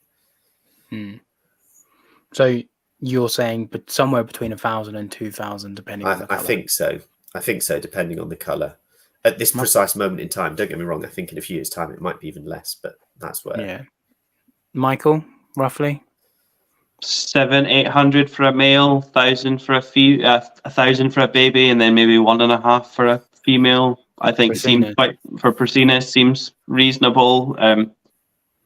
Then for the other colours, 1,000 a male, 1,500 for babies, $2,000 for a female. Seems like, again, like I'd love to say, like I could afford any of that. Do you know what I mean? Like, well, other than the Procinus, do you know what I mean? Like I'd love to be able to say like between £500 and £1,000. And will we ever get there? No, probably not, because the amount of people that want them that will pay that 7, 8, 9, £1,000 for them, it would never get to that point. But I think they're just too expensive at the moment. Anything over £2,000 is just. There was talk of shops selling Macrae at $3,500 for a baby. Fuck that. That's fucking ludicrous. But the thing is, people pay it, so they sold one. I know there's a shop locally who sold a baby Macrae for $3,500, and I know that shops have sold Procinus for $2,500, and people are just biting their hands off. What I don't understand is a Procinus selling at $2,500 from a shop when there's someone pre-loved for cheaper. I just don't understand that. Yeah. But prices, I think 1,000 for a Procinus is about right. Right around that 1,000, 1,200. That's sort of like, what's a couple of £100 between friends, like that. Right around that 1,000 is probably right. If I'm honest, I think blacks are right around the 1,200 to 1,300. I think they're just above Procinus. They're just not as desirable. And again, like £50. They're not worth anything. I don't demand the market. You know what I mean? Like, obviously, again, I say this publicly. So, like, what I think something's worth. Let's put it this way: me not paying £10,000 for a crop monitor doesn't mean crop monitors aren't worth £10,000. It just means I'm not willing to pay £10,000. Like, they may or may not be worth £10,000. It just means I'm not willing to pay it, and I'm fully aware of that. So, like, people get off your high horses. But I think blacks are probably right around that 1,200, 1,300 mark. I think yellows are probably around the 1,800, $2,000, and then I think blues are probably right around the same. I think that's still too expensive. What I would quickly say is they didn't sell for 10k, Joe. Because Yeah, I think one went. Haha. Yeah, same shot, but yeah. Fuck that shot. Fuck that shot. I would like to see Prasinas at like 700, blacks around 800, and yellows and blues right around the 12 to 1,500. That's what I would like to see. I think that's a realistic price. To not, because like 700 for a Prasinas is still a lot of money. But yeah, that's what I'm saying. Like it is almost double what I've paid for anything. Yeah, but I think think that's obtainable. Then devil's advocate, you look at if you look at Kimberley's, for example, what were they selling at? 500 quid each for a baby at the start. And how many more babies are you getting from a Kimberley in a year compared to yeah. This is what I'm. But then the argument is do I think Kimberley's are worth £500? No, the devil's advocate again. Exactly. I think Kimberley should be like 350. Yeah. I think most Audacias should sit around between 350 and 450. I think most tree monitors should sit around the 1,000 to 1,500. Again, like, who am I to fucking say what's worth what? But I personally wouldn't pay any more than 1,500 quid for a black tree, baby black tree. That's my personal. That's my max. So as of right now, the cheapest black trees on the market that I've seen at 1,850. Just buy the pair. Yeah, but then the thing is as well that you like. Well, then saying that 1,500 is two, the pair's less than $3,000, so my maths is fine. I was going to say, but pairs, you all of a sudden go, oh, yeah, it's worth a little bit more, isn't it? $7,000 for a pair of blues. Yeah, fuck that. That's fucking mad, isn't it? I wouldn't even pay that for a pair of golden spot. Well, actually, no. I mean, I haven't got the money, but yeah, the thing is, people chase the female. It's always the female because no one sells females. But yeah, anyway, someone asked earlier up in the chat, would we ever have a lace if whoever has fertile eggs? I don't think his eggs are fertile. No, they're not fertile. I think he added the male too late is the impression I got. She had already ovulated, yeah. I did comment on that to say about vitellogenesis. And it doesn't mean you won't have any in the future, but then again... Oh, no. They're once a year lace, I think. Who realistically is going to be in the market for a lace monitor? I would love a lace. They are in my top 5, but I can't see them being cheaper than 10 grand. Oh, there'll be more. So I've heard stories in Europe they're 25 grand each for a lace now. I think Ridgeway had one in once upon a time ages ago, and I think that was 12. Isn't that the one that's currently breeding? I think so. I think I know of 3 lace monitors. There's a guy near me that's got a male, and then there's that guy who has a pair. Yeah. I need to message him actually because he did tell me that I could come and meet it, and I'm just going to invite myself around people's houses. See if he'll swap it for a Michelin. Okay, I doubt he will. I think he had a pair once upon a time. Lace, Bell's phase, the end goal. Nah, I like normal lace. I much prefer normal lace. I think the Bell's faces are stunning. I think if I was going to have that big of an animal, I'd want a coming out or something yellow. Yeah, like something along those lines. Just quick as well. I wanted to touch on this. Eddie Father Blue put a reel out the other day. For those of you who haven't seen it, which is quite a good conversation, and he was basically saying, I'm paraphrasing because it was like a minute and a half reel. He was basically saying that him posting his blue trees were making people want blue trees, so more people are getting blue trees. So people that post on social media, are they posting on social media for like clout and fame, or are they posting because they genuinely love animals? Now, I post a lot more than both of you do, and I would probably be the one class as a influencer out of the 3 of us. 20k, come at me. Nearly 21k, come at me. But what is your opinion on people that post on social media? You've seen it. Like I can't remember what it was. I've got a few examples from the fish world where like big YouTubers would be like, I love this fish. Or just anything. I love this animal. It's an amazing animal. Next thing you know, there's 10 wanted ads up looking for this animal. And then it's, well, as soon as somebody sells that animal, prices skyrocket. An example that would be the leopard frog pleco. That was the one that sticks in my mind because it was 20, 30, 40 quid fish. One YouTuber says that they're struggling to get them, manages to get a group, says how much he loves them, and then now they're £150 each. And they've not, and this was 5, 6, 7 years ago, and they've not dropped that much because there's still that. You've seen it with some of these kind of bigger YouTubers in America where they talk about, we'll use green skinks, the bloody green tree skinks. Yeah, those ones. Clint's Reptile goes on about them all the time, and then all of a sudden, everybody's after them. And you do see it. You do see like this kind of, like you can almost, when there's been a video about a certain animal because there'll be 2 or 3 wanted ads appear in the groups. And you're like, oh, why are you after that? And then you see the video on YouTube and you're like, oh yeah, well that's why people are now going, oh, I want those. And it helps you if a big YouTuber went out and put a video out about pink tongue skinks and how amazing they were. Obviously, it would help me because it means that people will be like, oh, why has anyone got those? Do you know what I mean? But I think there is that responsibility. I think you do a good job of showing why you shouldn't get a mangrove monitor. But then I know you've had people say, I want a mangrove monitor because yours looks awesome. No, mine does not look awesome. I openly say mine looks worse. I have to admit, I've been really enjoying the YouTuber that me and you both share to each other. The one that's got the kid that's feeding the blue tree. Yeah. Tongue feeding. There was another video today where that blue tree was running along the floor and the kid was tongue feeding it super worms. And I sat there like, that is cool. I showed it to Anna and I was like, this is what I want. And she was like, the child feeding the lizard or the lizard? I was like, I don't even like blue tree one. He had it out with the cat and the dog as well. Yeah. Like it's just fuck that. Yeah, like madness. Because we obviously you're speaking about like selling up and just buying a croc monitor. If I was selling up everything and buying one animal, it would be something for the living room. Because I wouldn't want like my room, like your room's different, Paul, because you could turn like half of it into an enclosure and half of it into a living space. Whereas I know like mine and Matt's rooms are both converted garages. If we had one animal in there, that would all be like you'd be going in to feed that animal, to interact with that animal.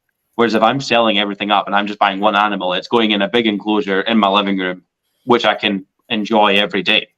And that would have to be something like blue tree sized for the space I've got. But like those videos are amazing. And I sit there and I'm like, my daughter chases my dog around, whacks him, do you know, gently, but you know what I mean? Like she's still learning that. Like for that child to be able to tongue feed a blue tree and that blue tree not just to shred that child to pieces is fantastic. Yeah. Like that is, for me, that's a dream animal. And I don't even like blue trees that much in comparison. But then, like you said, sorry, Father Blue. That's the influence of social media that's done that. Though, yeah, and like so you're just sat there like, oh, I want that, and then you're sitting there like, if I get a blue tree and I could, you know what I mean? Like you start turning clogs. So, what do you think about the whole? Because you've picked up your social media game a little bit recently, Matt. So, what do you think of the whole social media people that post and the influence it has? I think it's really difficult because it's difficult to be able to do it for the right reasons, and you can be doing it for the right reasons in your head, and actually that doesn't come across the right way. So it's a bit like exactly as Michael said with your mangroves. You can post some people will post all of the good stuff, and they will only see the good stuff, and that's all they see. That I don't know, it coming out and eating or whatever. They don't see the fact of when it escapes, like you sometimes post, or when it tries to take your hand off, or and it's just really difficult. And on the topic of the albino, I think you'd never see it. So if we genuinely got an albino tree monitor that came into the UK, it would come into the UK and disappear and never be seen again. I think morphs. I'll talk on the social media, but I think morphs as a general is a disgusting part of the hobby because it instantaneously just monetizes animals and everybody chases it, and all of a sudden we forget on what we have and everybody wants the new latest fad. And I think morphs are generally disgusting. Like they take away the enjoyment of like, so like just look at royals and outside of racks, forgetting how, but like just look at royals. Like all of a sudden, we can get this and we can get that. Like no one enjoys a royal for a royal anymore. It's a monetary thing, isn't it? Yeah, like everything has a value. Same as with Cresties now. it's like, oh yeah, like they do the same fucking thing. They just look different. And don't get me wrong, obviously, people like it because my favorite color might be orange, and there's now a snake that meets that rather than the typical brown. I get it, but for me, morphs ruin the hobby. But on social media, I don't think I'm responsible for people taking mangroves out of the wild because I post mangroves on social media, but I have had people message me going, I'm getting a mangrove and it's because of your channel. And I'm like, no. And I literally reply to them and I'll be like, you're getting a mangrove because of you. Like, and that's literally what I say to people. I'm like, you're not getting it because of me. I didn't say to you, get a mangrove. You didn't message me and say, hey, I've seen your stuff. Mangroves look great. Are they great? No, they're terrible. Like someone messaged me recently on Pre-Loved and said, I don't know, of all places to message me, they messaged me on my Kimberly advert that I need to delete because it's months old, but they messaged me and they were like, hey, follow you on YouTube and Instagram. Just wanted to message saying, love your stuff. I'm getting a mangrove. And I was like, you could have just messaged me on Instagram. But you're anyway, too famous now. You don't answer those anymore. There's a couple of, I say that I reply to everybody. There is now a couple of messages in my message request box that I have not read. I've read, but I've not replied. But yeah, anyway, I'm like, are you sure you want to get a mangrove? Like, they're terrible. And he was like, what do you mean? I'm like, well, you never see them this. And he was like, yeah, but you have videos of yours all the time. I'm like, you do know that I get like 10 videos on one day and then I don't see them again for months. Like, but yeah, anyway, I just thought it was an interesting conversation. Is there anything else? Joe's 3-year-old is feeding blue trees, and a normal tree monitor already in 4 digits or more for market. Yeah, like an albino one would just not even be worth thinking about. I had a 6-foot Madagascan tree bar wrapped around my 2-year-old's wasted too.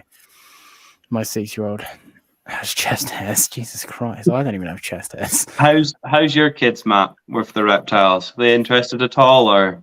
So Tilly is a bit, not massively. Noah, the youngest, who's just turned 3, he'll quite happily feed the Black's trees and feed the big Macraei, which is pretty cool, to be fair. I have had one mishap, shall we say, where because the Blacks now are getting pretty quick. I mean, they've always been quick, but now they've got the size to them as well. And he flew out the tank and pretty much launched himself at my 3-year-old and just sort of caught his cheek ever so slightly. But he's fine otherwise. But that was when I was a bit like, yeah, it's a bit too dicey because they have got razor blade. I mean, they'll quite happily hold the leeches, although to be fair, not the one that's tagged me 3 times in the last 3 days. But the others they'll quite happily hold once they're out, or the chihuahuas, they'll be fine. But yeah, the middle child's generally more keen than Tilly is. Awesome. Yeah, Elijah's not fast. Elijah's really into bugs at the minute. He really enjoys bugs, but lizards he doesn't care. When my friend's daughter comes over, she always asks to feed everything, and then because she's then interested, like all kids, they have to be center of attention. So Elijah's like, oh yeah, let's do this, let's feed this, let's feed that. But for the most part, he doesn't really care. I've shown him your isopods. Not yet. Next weekend. Well, this weekend. Are you sure he doesn't want a tarantula? He does. He does like spiders, and he does ask to see the tarantula, but because I'm not confident with tarantulas. There's no point saying that I am. If it bolted, my worry is him, like not the spider, and I don't want to put the spider in that situation. So it's just I just don't get involved. But he does ask to see the spider. He asks to see the scorpion. He asks to see. Like when we had the feeder snails, like he wanted to keep them as pets. Like so, I had to keep 2 because he was like, "Oh no, Daddy, we need to keep them. They're really cool. I like them." But I don't know if it's the autism or the fact he's just 5. But then, like I would get some giant African land snails. Like they were, I got those when my daughter was she was about 1, and they were great because obviously she was able to like touch the shell and stuff, and they were a bit hardier. Nowadays, though, I think I would trust my male frill dragon. He's laid back enough, but like Matt says, it's the claws. Yeah, like they're too sharp. Whereas I think anything else would take a bit of a feeding response. Like my beardy would probably take a finger if Whereas, and then like everything else is just too small and too quick. Yeah. Kids aren't deliberate either, so like the jutted movement will set off And the then, feeding response. yeah, and then I think any of my animals has got a strong enough. My most calm animal at tongue feeding would be the male Timor, like, and because he's quite gentle and that he kind of comes up to it, and that's obviously just a confidence thing that he's not too sure. But like any of my other animals, you stick tweezers in my hands, they'll be going straight for them. So I wouldn't you really need to know your animals. I can tongue feed all of mine with kids, like other than obviously the mangroves and mango, like my Akis, my Bosk, my Beardy, like they can all be tongue fed. With the kids can tongue feed them alone because I know them. But like the problem is with Elijah with the snails, he like tries to play with them, so he'll get them and be like and play like toys with the animals. I'm like, no, you can't do that. They're alive. And he's just like, no, Daddy, they want to battle. I'm like, no, they don't. Want to battle with Bumpy. He's like, I'm going to turn them into slugs. He's not going to do that. Apparently, I used to do that as a kid. My daughter did that. She found a snail outside, and it was the cute because she was like walking around with it like this, and then she was like, and then it was really nice. And I was like, oh, that's quite sweet. And then next thing you know, the snail got crushed, and I was like, oh. And she was like, you could see she was visibly upset by it, and I was like, oh, that's like it's interesting that obviously she's a lot younger than Elijah, but yeah, he's he might as well be mentally too though. My comments aren't loading, but I'm pretty sure there you go. It's not really loading. Who was your surprise guest? Was one of your cats? Odin, yeah, Odin, the black cat. Michael has 2 cats. Matt has a cat. I do not have a cat.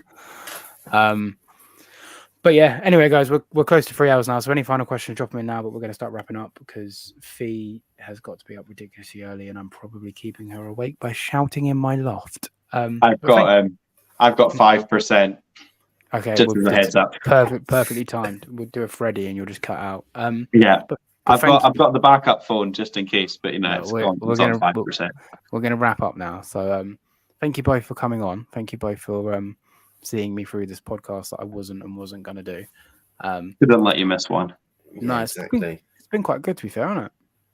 It's been interesting. I quite enjoy like the 3-way conversation because it means if you don't have something particularly to say on that topic or that question, yeah, it's been interesting. I'm on 4%. It's dropping very quickly. That's all right.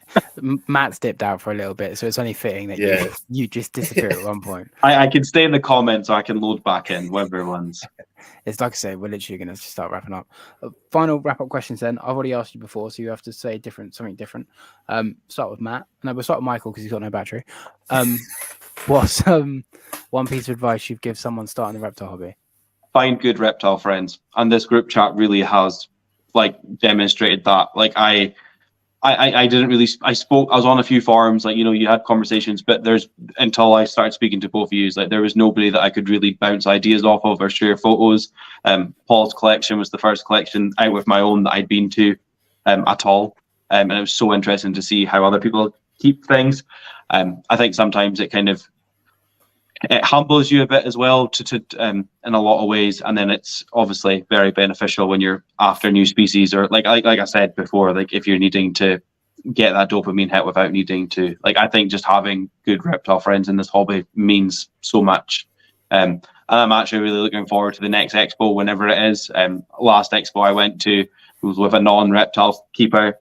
He just came to keep me company, and after a few walks around, that was it. And I was like, I have traveled for 2 days to get here, and I'm not walking around this place 2 times and then leaving. So you almost try and make the most of it. Whereas I'm really looking forward to the next one, whenever that may be, unfortunately. Yeah. But yeah, surround yourself. I don't want to sound too much like Riddler, but surround yourself with good people, and it'll, it makes it all worth it. And then one piece of advice you just want to leave with the 16 people currently watching right now. Oh, I should have kept that one. I worded it less morbidly. One piece of advice you want to leave before you die. Should have kept that one. Matt's got time to think now because he's like, yes. Yeah. It doesn't make any. I don't.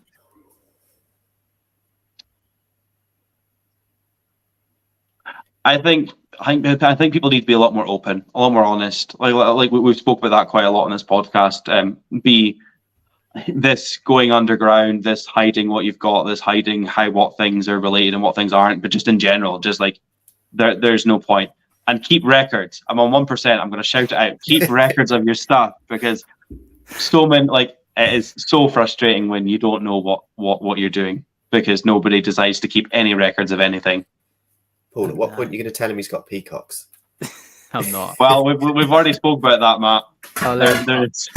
I'll let him breed them and then go, oh, by the way. Yeah, they're yeah. He's already been told that they're not pure anyway. Well, apparently never so. To breed them. Well, thank you very much. You're going to die, Michael, so you're going to leave, and I'll wrap up with Matt. And I'll stick around in the comments, but no, appreciate it. Well, it's been a good one. Thank you for having me on again, and hopefully we could do more like this. Yeah, we'll I don't know how regular we'll do Monitor Dreams Roundtable, but we'll definitely make this I don't know, 3 or 4 times a year sort of thing, every 3 months or something like that, unless I run out. To be fair, I'm pretty good in July and August for guests. So, but anyway, but no, thank you for being a part of Monitor Dreams. Thank you for being a great mate and a confidant, not just reptiles alone. But is he dead? Is he gone? I was going to say, what's happening? Okay, he's gone. I don't have to say nice things to him, so he can get fucked. Okay, Matt. Final things then. One piece of advice to someone starting the reptile hobby. So I think I'm sure you've said this on numerous occasions, but I think it's buy what you want, not what someone tells you to buy. So it's very easy to just... Said that to someone today. I know, yeah. Made a friend. I think he thought you worked there. I think he was just friendly, if I'm honest. But yeah. I think the number of times, I mean, I did it, to be fair, a couple of times where you buy something that you think it's what you want because it's easy or is what people tell you should get first, but you might as well just hold out, do your research, and then buy something that you want. Otherwise, you'll just get bored and end up selling it on. Get what you want, guys. And then just one piece of advice to leave with the now 17 people, because I think Michael's in chat anyway, but one piece of advice to leave with 17 people. So I think I'm 100% guilty of this, but is to just take 5 minutes, just to take a step back and actually realize what you currently have.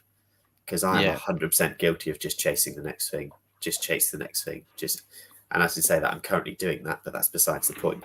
But just take 5 minutes just to take back and go, actually look what I have, rather than constantly focusing on what you don't have. Because it's very easy to focus on what you don't have and think, oh, actually I could do one of those, I could have some of those. When actually, if you look back at what you've got compared, like what I have now compared to what I had 18 months ago, is night and day. Yeah. I think I had to have a pair of Ackies, 2 female Prasinus that were babies, and I think that was probably it at the time. I might have had some Pilbaras maybe, but I wouldn't buy them again. No. I think that's sound advice. I think for me, I had something, but it's gone. Get people in your corner that aren't scared to check you. Just people that are going to call you out for your shit. Because there's one thing being like an asshole, but if you've got no one on your side to be like, hey man, like you've been a bit of a twat, or I don't think this is a good idea. And I try and be as honest with people as I can, but there are times where you just sort of have to let people do what people want to do, you know. So I try plenty of people in the hobby that need that person at the moment that don't have them. Yeah, that's all I will say. I try and keep my circle small. I'm very talkative to everybody, but like I find a lot of people just sort of stab you in the back. So I try. There's been a few people that I've wanted to reach out to, like 3 people I can think of off the top of my head that I've wanted to reach out to, that I've spoken to in the past. I wouldn't necessarily say I'm close with, but I wanted to reach out and say, hey, this or that or whatever, I think you're out of turn. But sometimes it's not worth the stress it causes. No. So that's why it's good to have close friends that are willing to do that. Because I'm very guilty of sort of losing my head and being like, I'm just trying to help, man. What the fuck's the problem? And again, not taking a step back in the sense of realizing what I have reptile-wise, but not taking a step back to realize compassion. So I'm guilty of that as well. You and I have had forever conversations of I want this, I want that, but look what you have, Paul. But look what you have, Matt. So yeah, that's good advice. That's very, very good advice. It's because I think all of us reptile keepers relate to that right now. To be fair, I can't be asked to get right into those comments because we are going to wrap up because we're about to hit 3 hours. Thank you, Michael. I see that you're there. BVS. Big vehicle surplus. I wish. Thank you, Matt. Thank you for thank you very much for having me on. Thank you for your time earlier, and thank you for your time now. Just gentlemen, I can't be bothered to read your comments anymore. I'll be completely honest because you're all going to get into stuff, and I want to go to bed. But I'm going to read this last one. And outside of thank you, Paul, you have the best podcast in the world. Love you. I'm not going to get into any more. But I think Liam from Reptiles and Research mentioned in some podcast episode that there is a German organization that makes you take an exam. I have no idea. That's cool. Have a good night, everyone. Yeah, thank you, everyone, for tuning in. Thank you, Matt, for your time. Thank you, Michael, for your time. Thank you for being part of the Monitor Dreams. Like Michael said, it's been very nice. I've always wanted reptile friends, and I've never had them. And now I have 2 very good reptile friends. It's very nice. I have more. I have loads more. I have my Discord and my shout-out Patreon. But, like, I've been speaking to you now for must be nearly 3 years now, surely. I was going to say, when it would have been back. It was the Ackies, wasn't it? We were speaking. I don't know. I don't remember how we got speaking, but we got speaking around the time you were selling your Ackies because, like I said, I remember messaging you on Preloved. See, Michael knows. Was an interesting time at that point. Yeah. Paul has the best podcast in the world. Thank you very much. Love you too. Good night, everyone. Thank you all for tuning in. I will be back Sunday. with a guest. Need to double confirm the guest is okay to come on. I have also confirmed another tree monitor guest, which will be the week before Mr. Chris Applin. So we'll have back-to-back tree monitors towards the end of the month. How exciting for everybody. This has been me. That's been Matt. Michael's nowhere to be seen. That's pretty much it. I'm going to end the podcast now. Thank you all very much for tuning in. And we are